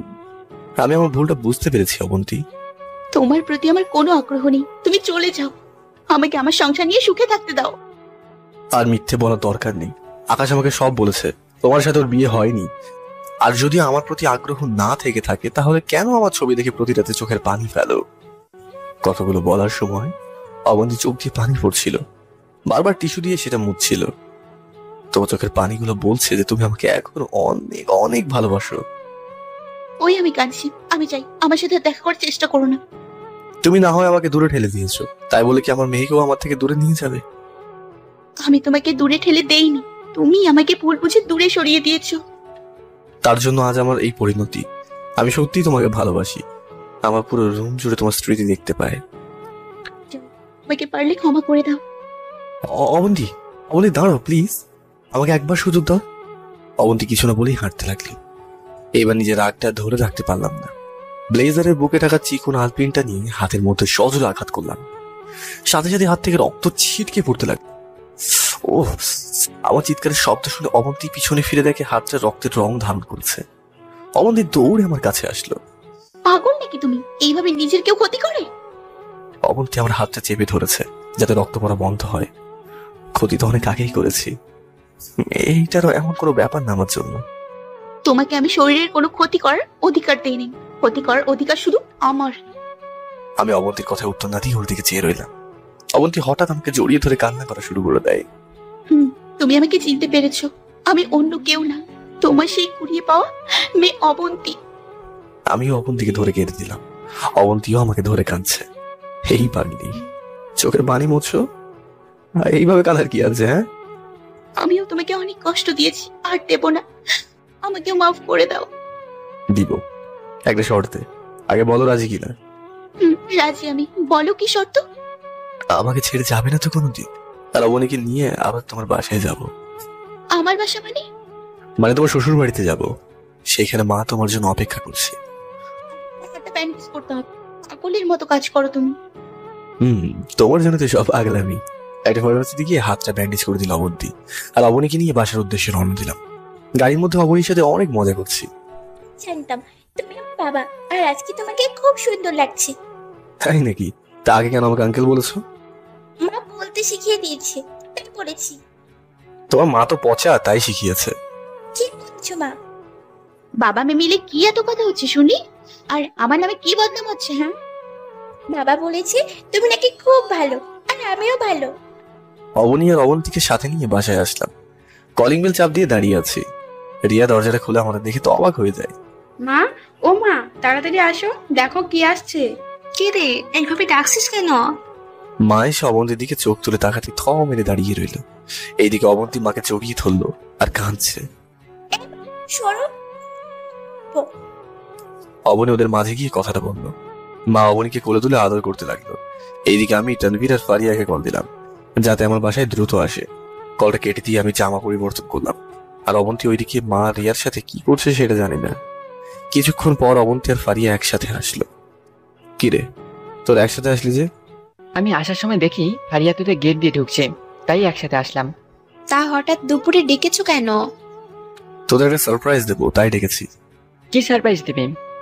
আমার রুমে যা, তারপর দেখতে পারবি। তানভীর আর ফারিয়া আমার রুমে গেল। আমিও তাদের পিছন পিছন ঢুকলাম। তবে একা না, আমার সাথে অবনী আর অবন্তীও ছিল। আরে ভাবি, আপনি? এটা কি আমি স্বপ্ন দেখছি নাকি? তা এতদিন পর তোমার আসার সময় হয়েছে? আচ্ছা তোমরা গল্প করো, আমি একটু রেস্ট নিই। সে কি, দুপুরের খাবারটা খাবে না? একটু খারাপ লাগছে, তাই রেস্ট নিতে চাই। খাবার পরে খেয়ে নেবো। আচ্ছা। এই বলে আমি বিছানার উপর শুয়ে পড়লাম। দিলাম এক ঘুম। ঘুম থেকে উঠলাম বিকেলে। তানভীর আর ফারিয়া হয়তো গল্প করেই চলে গেছে। অবন্তী আর অবনী রিয়া বসে মায়ের কাছে গল্প করছে। আমিও গিয়ে ওদের সাথে মিশলাম। মা, তুমি কি এখন আমার উপর রাগ করে আছো? মা কিছু না বলে আমার মাথায় হাতটা বুলিয়ে দিল। তোর উপর কোনোদিন রাগ করে থাকতে পারি নাকি? আমি তোর সাথে কথা না বলে বোঝাতে চেয়েছিলাম তোর ভুলের শাস্তিটা। এখন কি নিজের বউকে পেয়ে আমাকে আবার তুমি ঠেলে দেবে না তো? তোরা দুইটাই তো আমার সব। তোরা ছাড়া আর কে আছে আমার? শুধু ওরা দুইজন, আমি এর ভিতরে নাই। মা, তুমি রিয়াকে বলে দাও যে কোনো পেতনি যেন আমাদের দলে না আসে। কি? আমি পেতনি? তবে রে। এই বলে রিয়া আমাকে মারতে শুরু করলো। কি শুরু করেছিস তোরা আবার? আমি তো কিছুই করলাম না। আমার মতো নিরীহ ভদ্র শয়তানের মানে ভদ্র ছেলের উপরে অত্যাচার সহ্য করা যায় না। হ্যাঁ, ইস, উনি কত ভদ্র। আচ্ছা তোরা থাক, আমি একটু বাইরে থেকে ঘুরে আসি। বাবা, আমি যাবো সাথে, আমাকে নিয়ে যাও। ওই যে আমার গুইলু গুইলু মাটা, চলো আচ্ছা বাবা মেয়ে মিলে ঘুরে আসবো। এই হলো অবনীকে কোলে করে বাইরে চলে আসলাম। কিছুক্ষণ বাইরে ঘোরাঘুরি করে বাসায় চলে আসলাম। রাতে অবনী নাকি রিয়ার সাথে ঘুমাবে, তাই রিয়ার কাছে চলে গেল সে। আমি ঘুমানোর প্রস্তুতি নিয়ে শুয়ে আছি। চোখ বন্ধ করে ঘুমানোর ভান করছি অবন্তীকে দেখে ভয় দেখাবো বলে। কিছুক্ষণ পর অবন্তী আসলো। এই যে আমার দিকে তাকাইয়ে লাইট অফ করে শুয়ে পড়লো। হয়তো ভেবেছে যে আমি ঘুমিয়ে পড়েছি। এইবার আমি চোখটা খুলে অবন্তীর মুখের খুব নিকটে মাথা রাখলাম। অবন্তীকে আস্তে একটা ফোন দিলাম। অবন্তী চোখ খুলে ঝাপসা আলোতে হঠাৎ আমার চেয়ে লেগে ভয়ে লাফ দিয়ে উঠলো। পরিস্থিতি সামলানোর জন্য আমি অবন্তীর মুখটা চেপে ধরলাম। এই গাধা, আমি ইমন, এইভাবে চিৎকার করছো কেন? অবন্তী আমার হাতটা মুখ থেকে সরিয়ে নিয়ে দ্রুত লাইটটা জ্বালালো। আমার হাত আর মুখটা ভালো করে দেখলো। আরে এইভাবে দেখার কি আছে? আমি অন্য কেউ না। অবন্তী এইবার আমাকে ধাক্কা দিয়ে বিছানায় ফেলে দেয় আর আমার বুকের উপরে উঠে ইচ্ছে মতো মারতে থাকে আমাকে। এই মরে যাবো তো, কি করছো? শয়তান, অনেক ভয় পেয়েছি আমি। আমি এবার অবন্তীকে টান দিয়ে বুকের উপরে শুইয়ে নিই। এই জায়গায় থাকলে আর কোনো ভয় থাকবে না। আমার পাগলিটা আমার ছিল আর আমারই থাকবে, কেউ যদি না নেয়। নেবে না। আচ্ছা, অবনী কোথায়? ও নাকি রিয়ার সাথে ঘুমাবে, তাই ওই রুমে আছে। এই তোমাকে খুব আদর করতে মন চাই, অনেকদিন ধরে তোমাকে আদর করি না তো। আদর তো করা যায়, বাট দেখছো না তোমার ইউটিউবের বন্ধুরা কিভাবে দেখছে। ধুর, ওদের কথা বাদ দাও তো। ওদের যতই বলে দেখবেন না, তাও লুকিয়ে লুকিয়ে দেখবে। ওরা গেলে আগে আদর করতে পারবে, নইলে এর আগে না। কিন্তু ওরা তো যাচ্ছে না, ওরা সবাই এখনো দেখছে। তাহলে আজকে পাবে না আদর। প্লিজ ভাই আর তার বোনেরা, আপনারা একটু জানতো, আপনাদের জন্য আমি মানে ইয়েটা করতে পারছি না। ইয়ে মানে? আজব তো, ইয়ে মানে আদর আদর। ওরা যেহেতু যাচ্ছে না, তাহলে লাইটটা অফ করে দাও, যাতে ওরা না দেখে। সেটাই ভালো হবে। ওরা হচ্ছে নাছোড় বান্দা। এই বলে লাইট অফ করে অবন্তীর ঠোঁট দুটা নিজের করে নিলাম। এরপর ইতিহাস ঘটে গেল। কেউ আর ইতিহাসের রহস্য জানতে চাইবেন না, গল্পটা কেমন হয়েছে অবশ্যই জানাবেন। সবাই ভালো থাকুন।